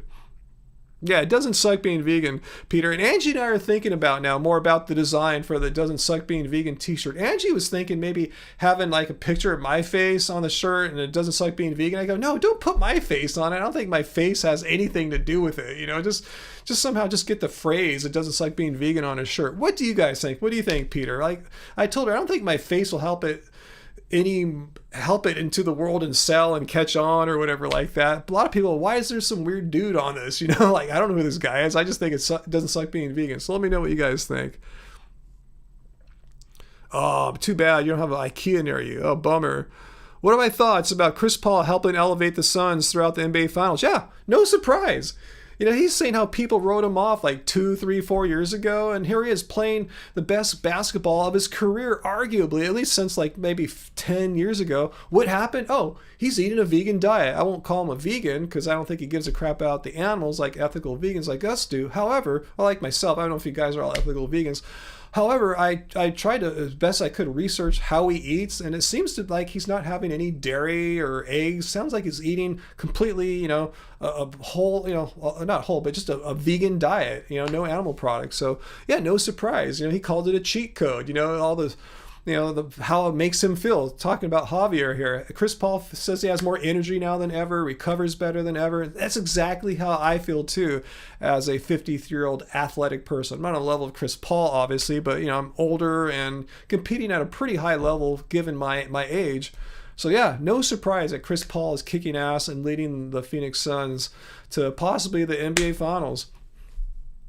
They're going to have to get through the Clippers or the Jazz first, though.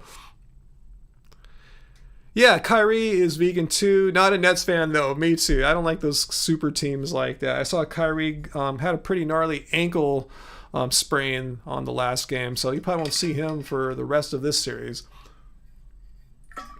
Isn't it funny how people say, oh, vegans, they just don't have the proper nutrients to like be world-class athletes. Like, really, how many people do you know are better basketball players than Chris Paul or Kyrie Irving? Like, come on, really, JaVale McGee, he was on the Lakers last year, and he was on is he on with the Bucks now? He's a vegan as well. We did a few videos about him. I mean, these are people playing at the highest level. Chris Paul making like $38 million a year. I mean, he's vegan.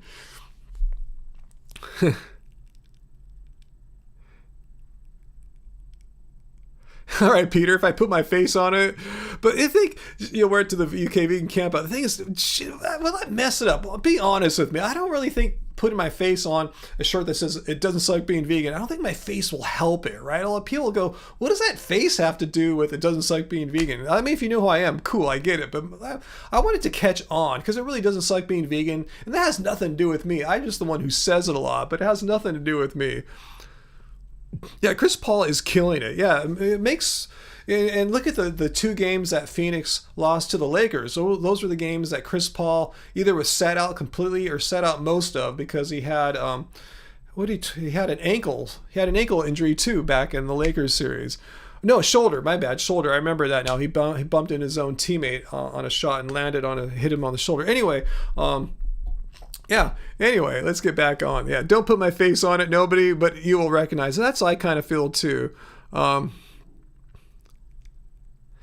No, brain fog is not an actual diagnosis. I actually did a video about what is vegan brain fog. I searched through all the medical literature to see if there's any such thing as vegan brain fog. Long story short, no, there's not. There's such a thing as brain fog, and there's many causes, many things that could cause brain fog, but none of these causes were being vegan or vegetarian or eating a plant-based diet or anything like that. It's a complete myth made up by anti-vegans. That's all vegan brain fog is. It's just nonsense. It's just complete make-believe fantasy. It has no basis in reality. Is LA Fitness requiring masks? Good question. I play basketball indoors at LA Fitness. I just went yesterday. I went on Wednesday twice in the past week. On the sign on the door, I think you have to wear a mask. In the basketball courts, there's a little sign saying the government requires face mask wearing, but I'm not wearing a mask in the basketball court, and pretty much no one else is either. So kind of yes and no. Yeah, I'm not too worried about it because I'm fully vaccinated. But yeah, I think after tomorrow, that's when our state, quote, fully reopens. I don't think there'll even be a mask requirement in the basketball court anymore.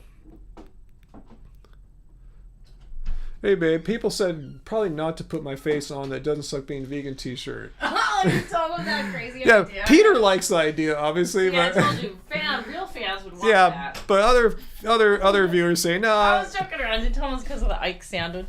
No, I didn't even tell them the story why it came up. Oh, okay. Here's Angie. Say hi to Angie. I just wanted to say that the raccoons love the Ami. Oh yeah, guys. Kibble. Yeah, a lot of you guys that donated on the last live stream for the vegan kibble fund, because you guys know we're feeding the raccoons and possums and the outdoor cats. We were running low on our vegan kibble. Wow. So today we went to Eco Cats and Dogs in Huntington Beach and picked up Ami. We wanted the Evolution brand, but they were out. I've been checking the website and they haven't been able to get it back in. They were out. So we got a bag of the Ami today, and the raccoons just came while I'm in here. Well, they actually came when it was still really bright out, and I was like, oh my gosh, this is crazy. They're here so early. So I put them in the 3 bowls, and of course they had a field day, and then I could hear a bunch of commotion just now, and they had come back again. So success. I don't know if we gave ever, them a second feeding, because we've had that evolution stuff so long. I don't know if they ever had the Ami or not. They probably didn't. They had the Ami. It's good to know that they like the Ami vegan kibble as well. See, even the raccoons and squirrels here know it doesn't suck being vegan. They'll eat that stuff, no questions asked. That's so all funny. the animals like the vegan kibble that we put out there. Yeah. So anyways, yeah, I don't think I want to keep feeding them all night long. But the first time, 2 of them got spooked and ran away and they didn't get any. So when they came back, I thought I'd put more out there. So I filmed like probably 10 minutes of it. I don't know how much I'll actually put on Angie's Animal Friends, but we'll see. Right on. All right. So yeah, I'll let you get back to it. Yeah, I'm starting to get hungry. I'm going to have to end this hungry? pretty soon. I've been on an hour and 50 minutes, so Hour 50? Yeah, I don't think I can stay too long. Yeah, I'll have to think what we should eat. Yeah, we'll think of I something. still have a lot of avocados, so Ooh, should we we do? have a repeat of yesterday. Let's just eat what we ate yesterday, the Epic Burrito Bowl, which is in Cubic Carb to Baby. Yeah, which we still have the ebooks for rather than the print books. But we're thinking about maybe pressing up a small quantity. I'm going to get in touch with our printer and see what we could do to make the cost work out. Because the fewer you print up, the more expensive each individual book is. Sucks. So we're kind of in this catch-22. I don't need like 500 of them right now. Alrighty. All right, I'll come out in a sec, babe. No, and not. No worries. No, I'm starting to get hungry, though. No worries. All right, guys. Bye, guys. Well, thanks for joining us, Angie. Yeah, I just wanted to give him a raccoon update. Someone was asking, as a ethical vegan, getting injected with fetal cells. I'm not sure what you're talking about there. If you're talking about COVID-19 vaccines, I got the messenger RNA vaccine. So if you have a problem with fetal cells, that might be another one. Mine is mRNA. It's completely vegan. There's nothing human or animal in it whatsoever. I have no ethical issues with it. Some might say, well, they tested it. Well, all drugs need FDA testing. If you take, ibuprofen, it goes through testing. Even like Just Egg had to get approval through testing. And Impossible Burgers did too. So it's just how our government works. But other than that, completely animal product free, 100%. So I have no ethical issues with that.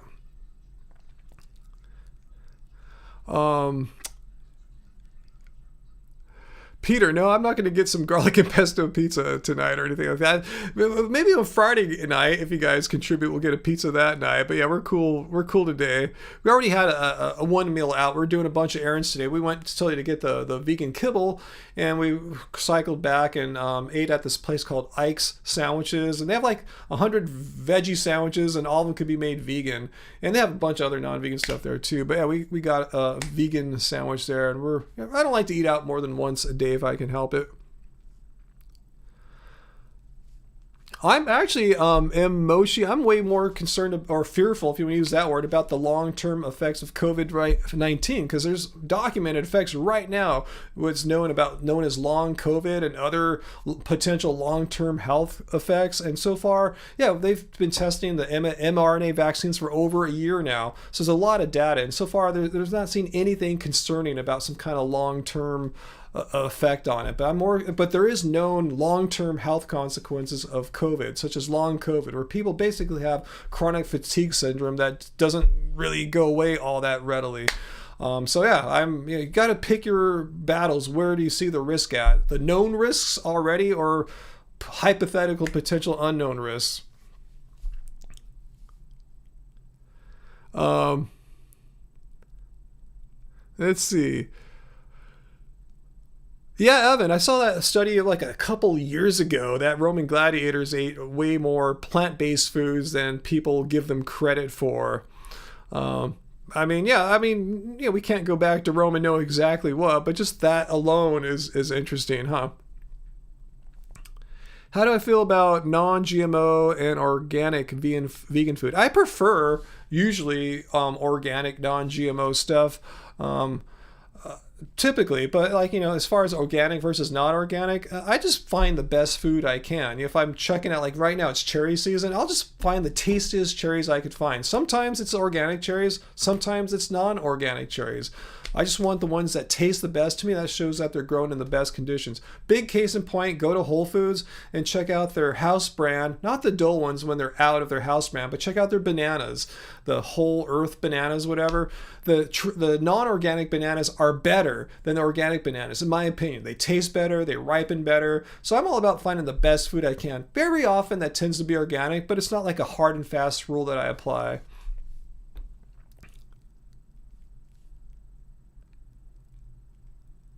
I have no idea what that means, flat earther.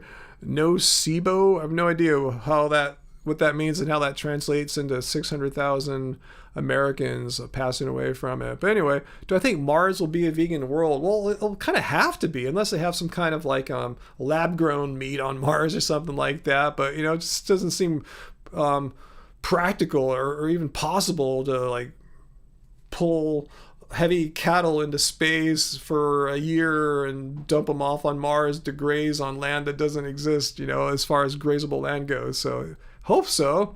Maybe we'll have a vegan world. It just won't be our world, huh? Again, those Whole Food bananas are fair trade, I should mention. Thanks for pointing it out, JL.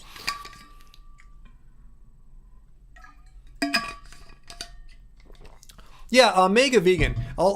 Yeah, good point there. Yeah, I prefer my berries to be organic. Yes. The dirty dozen. It's so easy to spray pesticides on berries, and yeah, I prefer organic berries. Yes, thank you very much about that. Yeah, that's one area where I almost always get organic, or if I don't see organic, I just won't get any berries. But yeah, my blueberries, raspberries, stuff like that, strawberries. Yes, I do prefer almost always to get organic in those cases. And the only exception could be if I go to like a farmer's market, I know the grower and they're not certified organic, but they describe their methods and they equal or better those of organic, certified organic. So that's my exception there. Let's see. God,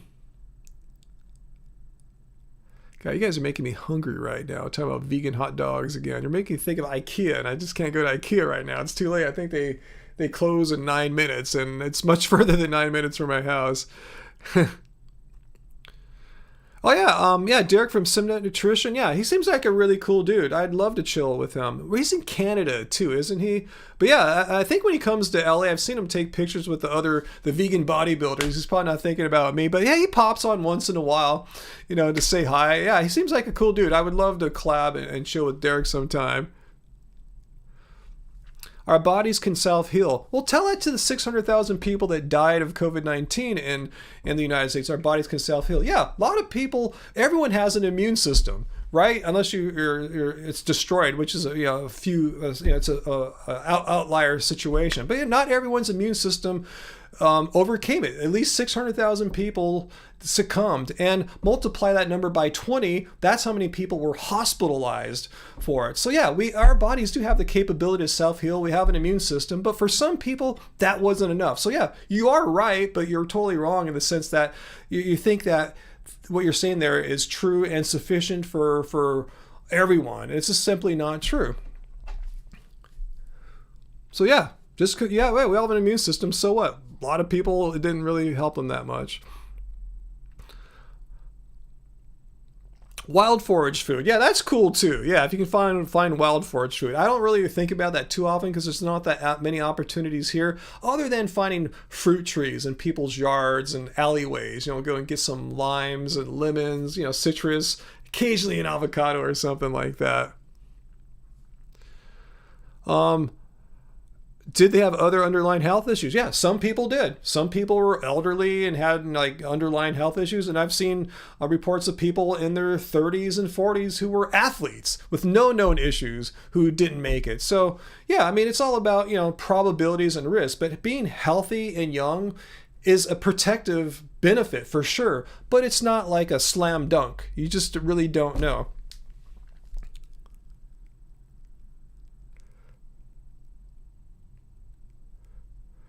Wow, Evan, people treat you differently and they're offended because you're vegan? How did they find out? Did they see you like standing on a soapbox? Hear ye, hear ye.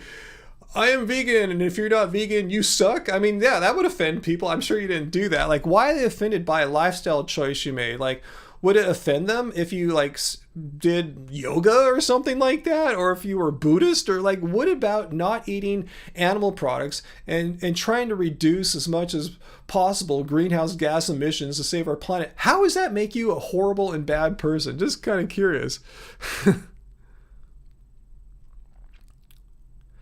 Yeah, Matt, you can totally listen to the music from our current band, Love Spirals, or my previous band, Love Spirals Downwards, on all streaming music services like, Apple Music, Spotify, Amazon Prime. I think it's on Tidal and stuff like that. You can buy the music on places that still sell downloads like iTunes and whoever, Google and Microsoft and stuff like that. So yeah, our music is out there. We have, digital distributors that get our music to all the normal music marketplaces, the digital ones. And if you want, we have our CDs you can buy off our website too at shop.happyhealthyvegan.org. So yeah, you're cool. It shouldn't be any issues getting our stuff. So Evan, they kept offering you food. Oh, maybe that's what bummed them out. You rejected without saying much. They put the pieces together. Maybe that's what offended. Like, they're probably wondering, why is he not liking our food? I would just say, hey, by the way, I guess you guys didn't know this. I'm completely 100% vegan. If you're afraid that word is going to trigger them because they're too sensitive, say, I'm completely 100% plant-based. I have been so for X amount of years. Thank you for your generosity. You probably didn't know, but you haven't had any animal products in X amount of years. Just say it in a really non-confrontational way like that. And maybe, like I said earlier, instead of getting into a debate, not to say that's what you did, but my whole goal is to convert people, get those conversions in, get those people vegan, or at least positive towards veganism. Maybe they'll ask some follow-up questions. Maybe they'll be curious about why you went vegan, or how do you feel as a vegan, or whatever they want to ask you. Let them know, hey, I'm vegan because I think it's wrong to kill animals needlessly, because we can get all the nutrients we need to be healthy and live long lives just from eating plants. You could put it like that. And if that offends them, that's on them. I think that's pretty non-confrontational. If they want to start a dumb debate, that's on them. Hey, Can't Stop Lying, what's up? Flat Earth, is veganism heterosexual friendly? It's friendly for any sexual preference or gender type or what have you. Yeah, I think you're just joking on that one.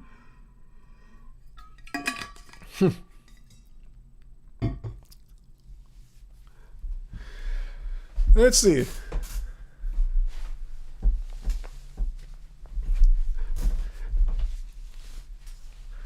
Eric, actually the efficacy, the rate of the vaccine is more like 95%.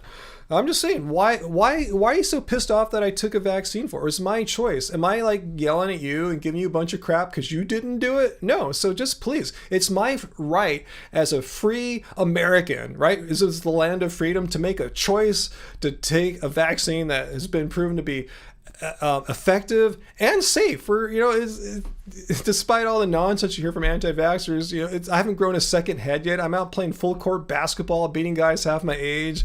There's nothing negative about it whatsoever. So yeah, if you don't want to take it, that's your choice. But please don't come here trying to debate me for the choice I can make as a free American to do as I please in this instance. Why do you want to be a fascist and control my choices and behaviors?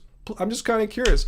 I'm kind of curious why some people want to take my freedom away. It was my free choice to make based on research and science and talking to vegan medical health professionals. It was my decision. Oh yeah, this proof I'm not magnetized. Yeah, I did that. I don't have any keys in here, but I did that. Here's something. Here's a little headphone adapter. I've seen people do this crap. I did this with my keys and stuff. I'm going to show you how I'm not magnetized. Okay, let's try this right here. I'm going to put my hand down because I know it's going to fall. Here we go. Magnetism. Am I magnetized? Nope. Let's try it again. Magnetize.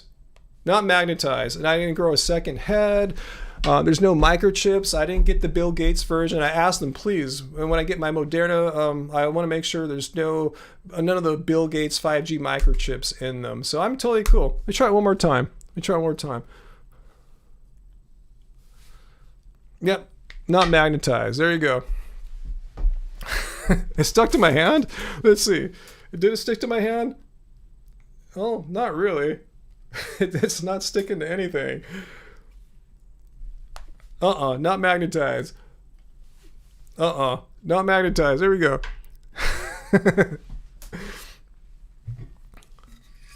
No, I tried the key test. I tried it a few nights ago. I saw some people doing it on the internet. I'm going, this is crazy. I have a bunch of keys here. I tried all this. Nothing's sticking to me. That's just nuts.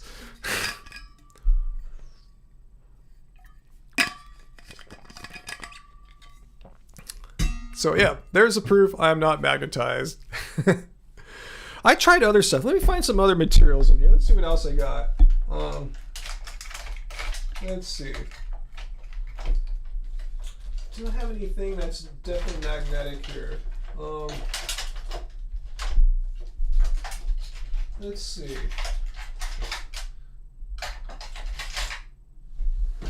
Here's a metal spring that used to be in the tremolo cavity of one of my Stratocasters. Let's see this. This is probably magnetic. Nope. No luck there either. Nope. Try one more time. Let's see if it sticks to my hand. Nope. Yep, not magnetized. That's all I seem to have around me that looks magnetic. Yeah, I don't know what more I can do. More fodder for VD there. You're right, Travis. Look at Ryan's obviously magnetized after taking the Moderna mRNA vaccine. Nope. But yeah, if you want better 5G cell phone reception, this is your shot. Just kidding.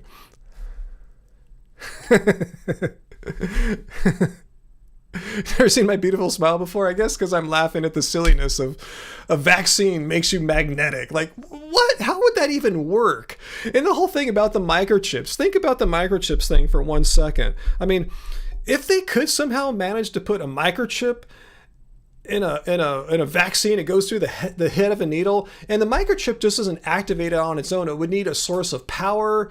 It would need some kind of an antenna to transmit a signal so you could get tracked. That'd be one hell of a piece of technology. If that existed, I actually maybe would welcome it. Maybe. I mean, that's pretty badass crap there, you know, technologically speaking, but it doesn't exist. It's not in there. You know, it's just, what powers it? What sends the signal out? And how they get it through the head of a tiny needle? What's the point when they could just track you on your cell phone? It's just crazy talk. Anyway, maybe there are some microchips that can be ejected. But I saw the head of the needle. I saw that it was a tiny head. And if so, say there was a chip in there, Travis. Again, what would power it? And where was the antenna to transmit the signal to wherever it's got to go? Would I collab with Leo Venus? Yeah, I mean, as long as he's not gone crazy lately, everything I know about Leo Venus seems like he's like me, you know, fact-based, evidence-based vegan, but he's a medical doctor. Yeah, totally. Yeah, as long as he's like still the same person I remember him being.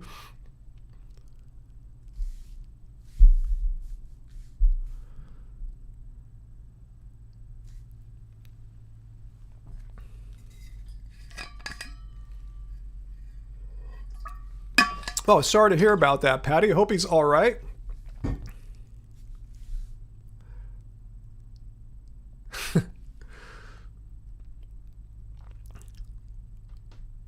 Yeah, exactly. The more you know. Yeah, exactly. What's the point of microchipping people to track them when people are being tracked all the time, every day by Facebook and Google, tracking them on their desktop computers, tracking them on their mobile devices? I mean, they don't need to invent some weird microchip that goes into a vaccine. And which vaccines have it? I mean, you guys know they're made by different companies all over the world. You know, China's got some, you know, UK's got their own. We've got at least 3 or 4 here in the United States. Which ones have the Bill Gates 5G microchips? Russia's got theirs. Did they all collaborate together? This international conspiracy to use Bill Gates' chips? Like Russia and China would say, screw you, Bill Gates. We'll put our own 5G microchips in there. I mean, it's just... anyway, thoughts on Bill Gates. I actually don't like Bill Gates all that much, but I have compassion for him. I feel sorry for him that so much crap's been said about him. That's complete nonsense. The 5G Bill Gates microchip. I mean, I feel sorry for him. And this is a guy I really don't care for all that much. I mean, not that I don't dislike Bill Gates. I just never been a fan of Bill Gates or Steve Ballmer, even though he owns the Clippers now. But anyway,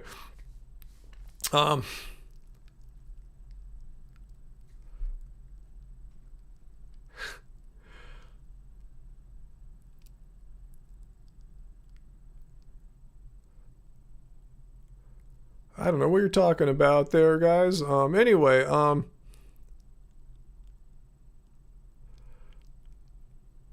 I see someone there who's at Bond. You're asking for some evidence about something. Yeah, great point. Whenever someone makes a big claim, yeah, just say, hey, can you send me a link to that? I'd like to read more about that. And whoever is not given the evidence, you should do it. If you have a claim that you believe to be true, show the support for it, or else just don't make it here anymore. Because we are very evidence-based here at Happy Healthy Vegan. We are fact-based, evidence-based, truth-based. Anyone can say anything they want, but not everything is true. So let's see if you're making a big claim. Let's see it.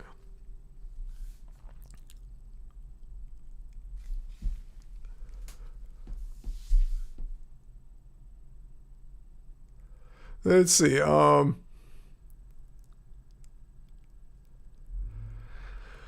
else? Let's move on here. I'm not going to do the magnetism test anymore. I'll do it one more time. I'll do one more magnetism test and we'll move on.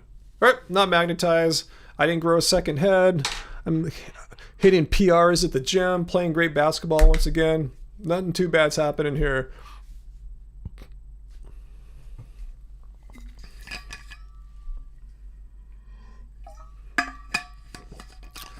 Oh, how did we get talking about chicken eggs here? Free range chicken eggs, Lloyd. Did someone bring up chicken eggs? Just kind of curious. I didn't see that question go by. Now, I haven't been to Carl's Jr. in a long time. Or last time I went there was maybe 10 years ago and I got a potato or something like that. I just don't go to Carl's Jr. I don't know what it is. And isn't their burger, the Beyond Burger there, it's not vegan. You have to ask them to lay off the dairy cheese, the dairy sauce, right? You have to like customize it to make it vegan. Am I right? Let me know if I'm wrong there. Uncle Wald, hey, you're coming at the end here. I've been on 2 hours and 11 minutes. I'll be going pretty soon just because I'm getting a little hungry. It is 9 after all, but good to see you, Uncle Walt. We should be back this Friday. I apologize for us not having our normal Friday live stream. Like I said at the beginning of today's stream, we just got Thursday morning, we woke up to the sound of a screaming, terrified kitty cat underneath our house. Just one cat. Don't know how it got there, but long story short, his mother never came. We tried to catch it. He's too quick. He won't go in this little cage I borrowed from the neighbor. So the next best thing we do is just try to keep it alive so it can get big enough to defend itself, because we've heard it fight with other animals, maybe possums or something. I don't know. But it's been, making a lot of noise and just kind of changed our life. And we were so tired last Friday because he wakes up early and starts screaming. He's getting better now as he's aged over the past week or so. But anyway, we were just too tired to live stream Friday. We were just totally rocked. All right, Evan, thanks for that tip there. You just tell them to put guac in instead of the mayo and cheese at Carl's Jr. It sucks that you have to pay for that, though. But if they'll put the guac in for free, do they do that, Evan? Do they do an even exchange for the guac and the dairy stuff? Let me know. If so, that makes it a little more attractive. That annoys me. We'd have to go somewhere, pay full price for an item, then subtract like a third of the items. It's like, it sucks being vegan in that case. Yeah, Uncle Walt, there's a little black kitten living under our house right now. So, yeah. You make them do it. Okay, Evan, I'll just go there and insist. Like, hey, since I'm not getting the animal product crap, can you put some guac in? That seems like an even exchange. Can you guys do that? Because, I'm paying for that stuff that you're not giving me because I'm vegan. You ask after they start making it. Ooh, you're pushing it there. I don't know if I'm that aggro, to do that. Brave or whatever that is, But I'll think about that. But I just don't go to Carl's Jr. I have so many, at least out here. There's so many options, in California, Southern California especially. There's just, I never get tempted to go to Carl's Jr. and get anything.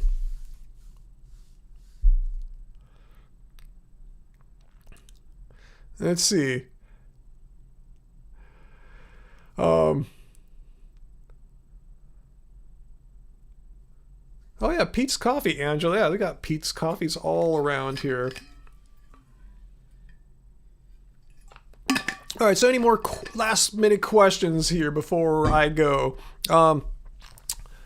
What's my favorite sweetest cherries? Yeah, our cherry vendor, Farmer's Market, he has maybe 5 or 6 different varieties as the season progresses.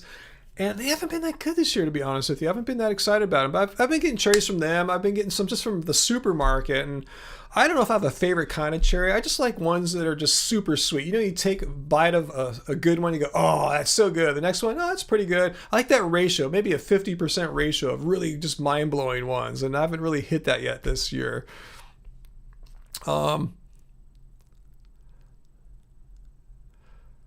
Thank you, Organic Silver Moon. I'm glad you enjoyed my magnetism challenge. Yeah, I don't know if you joined Uncle Wall. I just wanted to see if I would be magnetic after my vaccination, and unfortunately, I didn't gain any magnetism properties. Trying with different metal objects here, just not happening for me.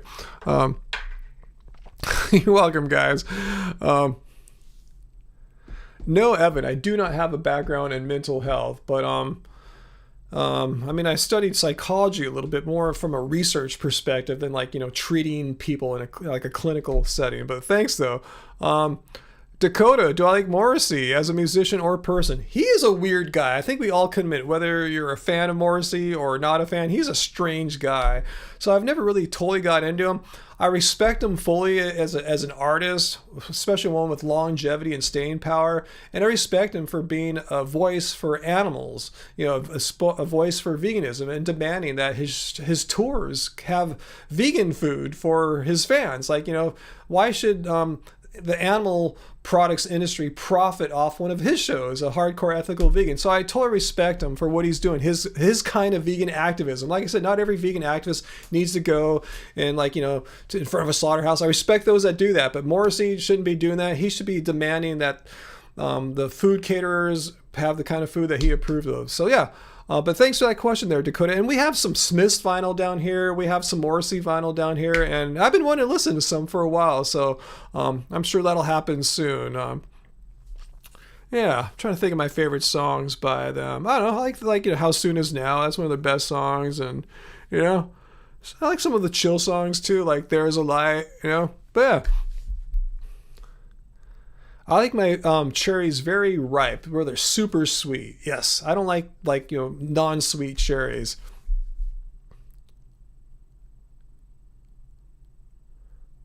No, I've never seen that, Evan, with Zac Efron. Never seen that one. Down to Earth with Zac Efron. Interesting. Is that like a show that follows him around? Sounds like.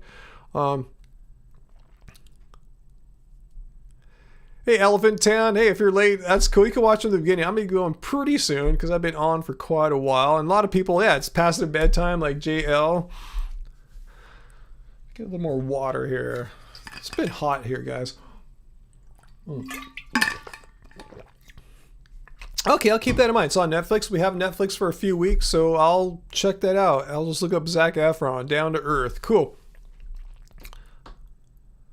Let's see, Roku, are we doing a seasonal produce haul video soon? Yeah, we've been going to farmers market a lot now. Yeah, we haven't really made it. It's really not that exciting, us going to farmers market. It really is. It's hard to film. Probably not. I mean, if you really want to see what we're our hauls, make sure you're following Happy Healthy Vegan, all one word, on Instagram. Angie takes photos of our grocery hauls, farmers market, whatever. Yeah, so make sure you're following. That's Angie's creative outlet there. That's one she's posting on pretty much every day. Instagram, Happy Healthy Vegan, all one word. I should have a link for that. Let me see if I got one here. I do not. I'll add that to my list of links to paste into these live chats.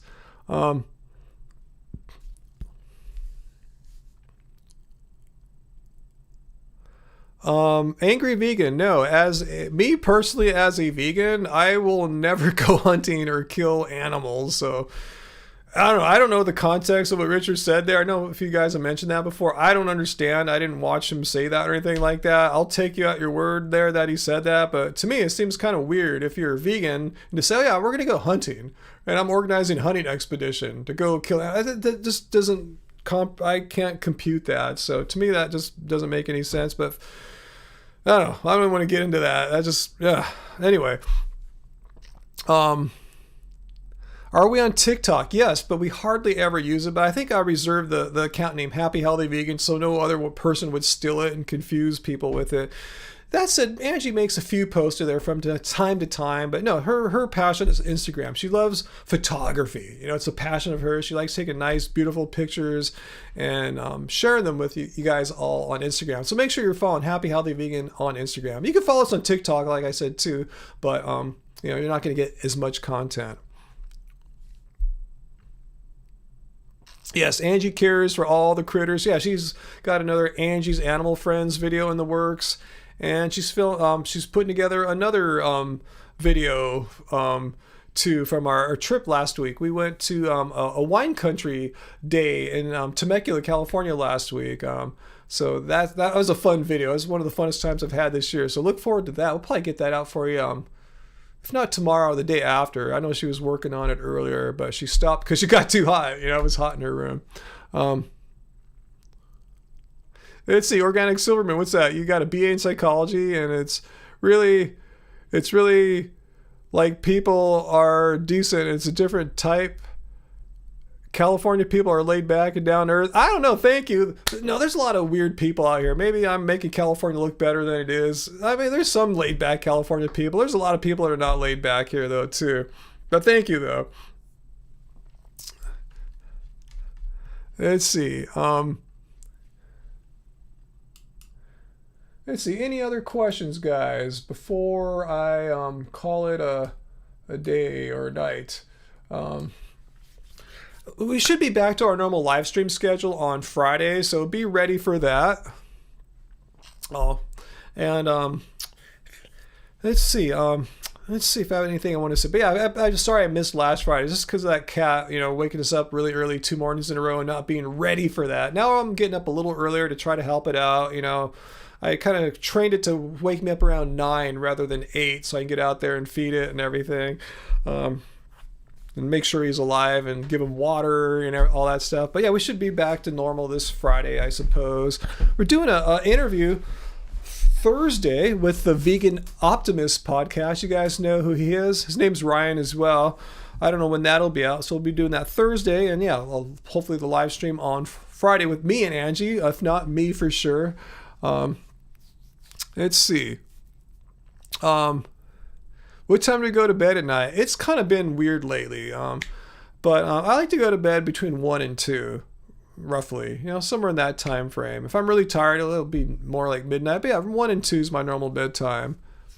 Yeah, thanks, Uncle Walt. Yeah, hit the like button. Yeah, everyone click it before I get out here. So I'll do rapid fire questions I can answer in like 15 seconds or less. So if you have anything for me, we'll do it. And then, yeah, we'll do a Friday live stream.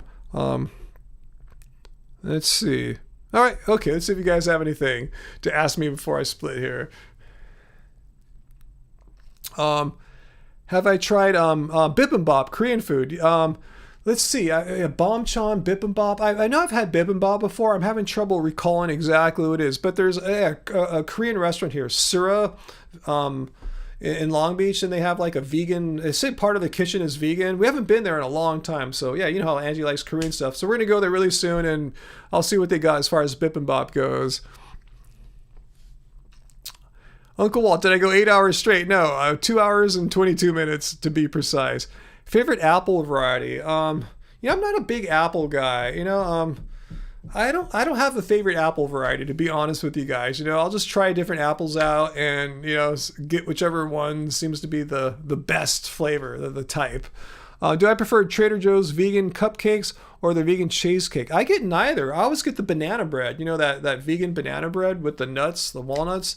Yeah, every time I go religiously, that's the first thing I go and grab. So I've never tried either of those Angry Vegan. Should I check them out? Let me know. Let's see, any other questions as we ended up here? I'll try to get to them. 8 hours sleeping. No, I've been getting more like 7 hours the past few nights, Uncle Walt, to be honest with you. I tell you, it's been weird with the cat. Angie stayed up late the past few nights because of a live BTS concert. It was a 2-night concert, and it started like at 2:30 a.m. So we've been having weird sleep for a few days. If I seem a little off today, that's probably why, between Angie's thing and the cat and stuff. So let's see. What's my favorite vegan restaurant? Wow, that's a good question. Favorite vegan restaurant? Wow, let me think. I don't know if I have a favorite vegan restaurant, guys. I don't have a favorite vegan restaurant. Am I a bad person that I don't have a favorite vegan restaurant? I'm sorry, I can't think of a favorite one right now. You guys see where we go to. I can't say any one's my favorite or anything like that, you know? Damn, I don't have a favorite vegan restaurant. What's my favorite cuisine culturally? Ooh, I could maybe answer that, you know? I mean, we don't eat it too often, but I really like me some Indian food, to be honest with you. You know, and also I like Asian stuff, I guess. We just had some vegan sushi Saturday from a place called Kensho Vegan Sushi in Garden Grove. That was excellent. So I guess I love the the veganized Asian stuff. Asianized vegan stuff. Yeah. Anyway, I think vegan Asian stuff is my favorite if we're looking like at a cultural thing. Let's see. Top 5 restaurants. Let me think. The ones that are fully vegan. Okay, I'll say like Vin Loy in Cerritos. They're like, you know, Asian fusion. Their specialty is tofu, but it's just really good food. You know, I don't really think of them as a tofu place. Let's see. I mean, I had favorite ones like years ago. I remember like Al Lock in Garden Grove. They have the downtown LA one now too. I used to like that one a lot. I haven't been there in a long time though. Let's see. Ones that are fully vegan. I'm having a vegan brain fog right now, guys. To be honest with you, I'm not having a vegan brain fog, but you know what I'm saying. I'm just having a hard time thinking of what my favorite ones are.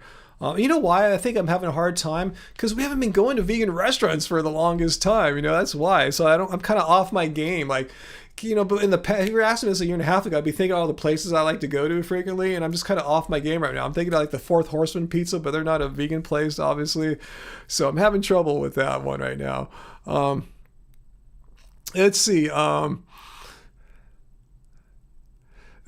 I been to Organic in Chino? No, I mean, no, I haven't been there. I've been to more vegan pop-ups over the past few years, guys. Uncle Walt's like asking my favorite ones. You know, I've been to a lot of vegan pop-ups at the vegan events. Not all of them have restaurants per se, you know, but like favorite pop-up vendors of ours are like Just Vegana, Man Eating Plant.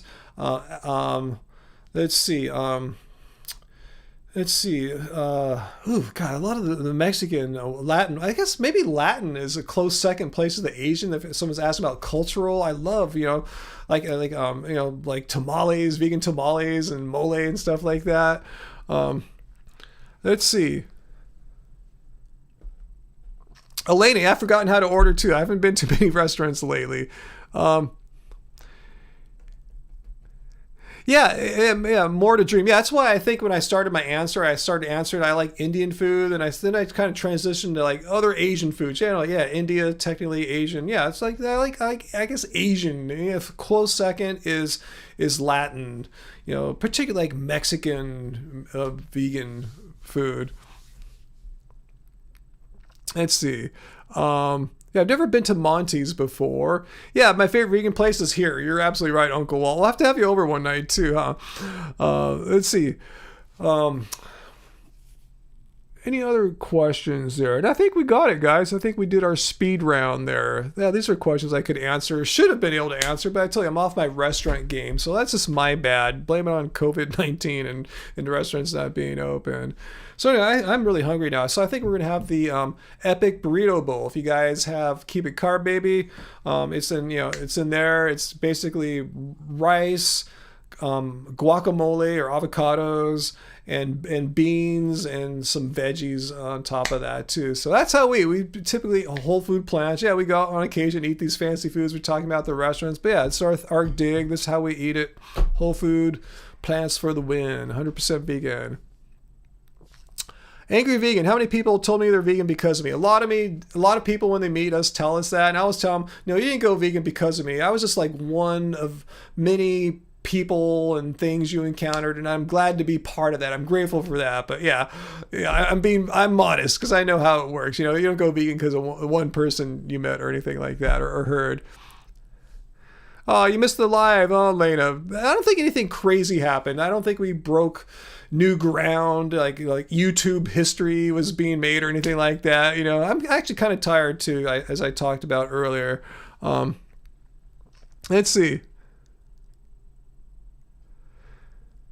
You got that right, Organic Silver Moon Designs L. Garner. That's quite a mouthful there. All right, guys. Well, thanks so much for another fun live stream. And be on the lookout for this week. Our trip to Temecula wine country. We went to a specific winery where I checked it on Barnivore. Everything there is vegan, no exceptions. So we went to a very vegan winery. We had some vegan meals at a restaurant afterwards. So we had a great day. So be on the lookout for that. Like I said, today or tomorrow, I'm going to try to work on something today. You guys gave me some really good ideas. So I want to thank you for that. I always love when you guys tell me about some YouTuber who made a why I'm no longer vegan video. So I can't wait to check that one out later and see what that's all about. I'm still waiting for a valid argument against veganism, crickets, Anyway, guys, so yeah, I'll be back Friday, and maybe Angela will be back too for a live stream on Friday evening. So be on the lookout for that. My normal live stream time, about 6-ish Pacific Standard Time. All right, guys, so I'm going to go join my wife and make some dinner. So thank you, everyone, for being here, and our moderators. I think Uncle Walt was the only moderator tonight. So thanks for being here, Uncle Walt, and thanks for everyone else. You guys, you guys help keep me sane in this crazy world. All right, guys, so peace, love. See you soon.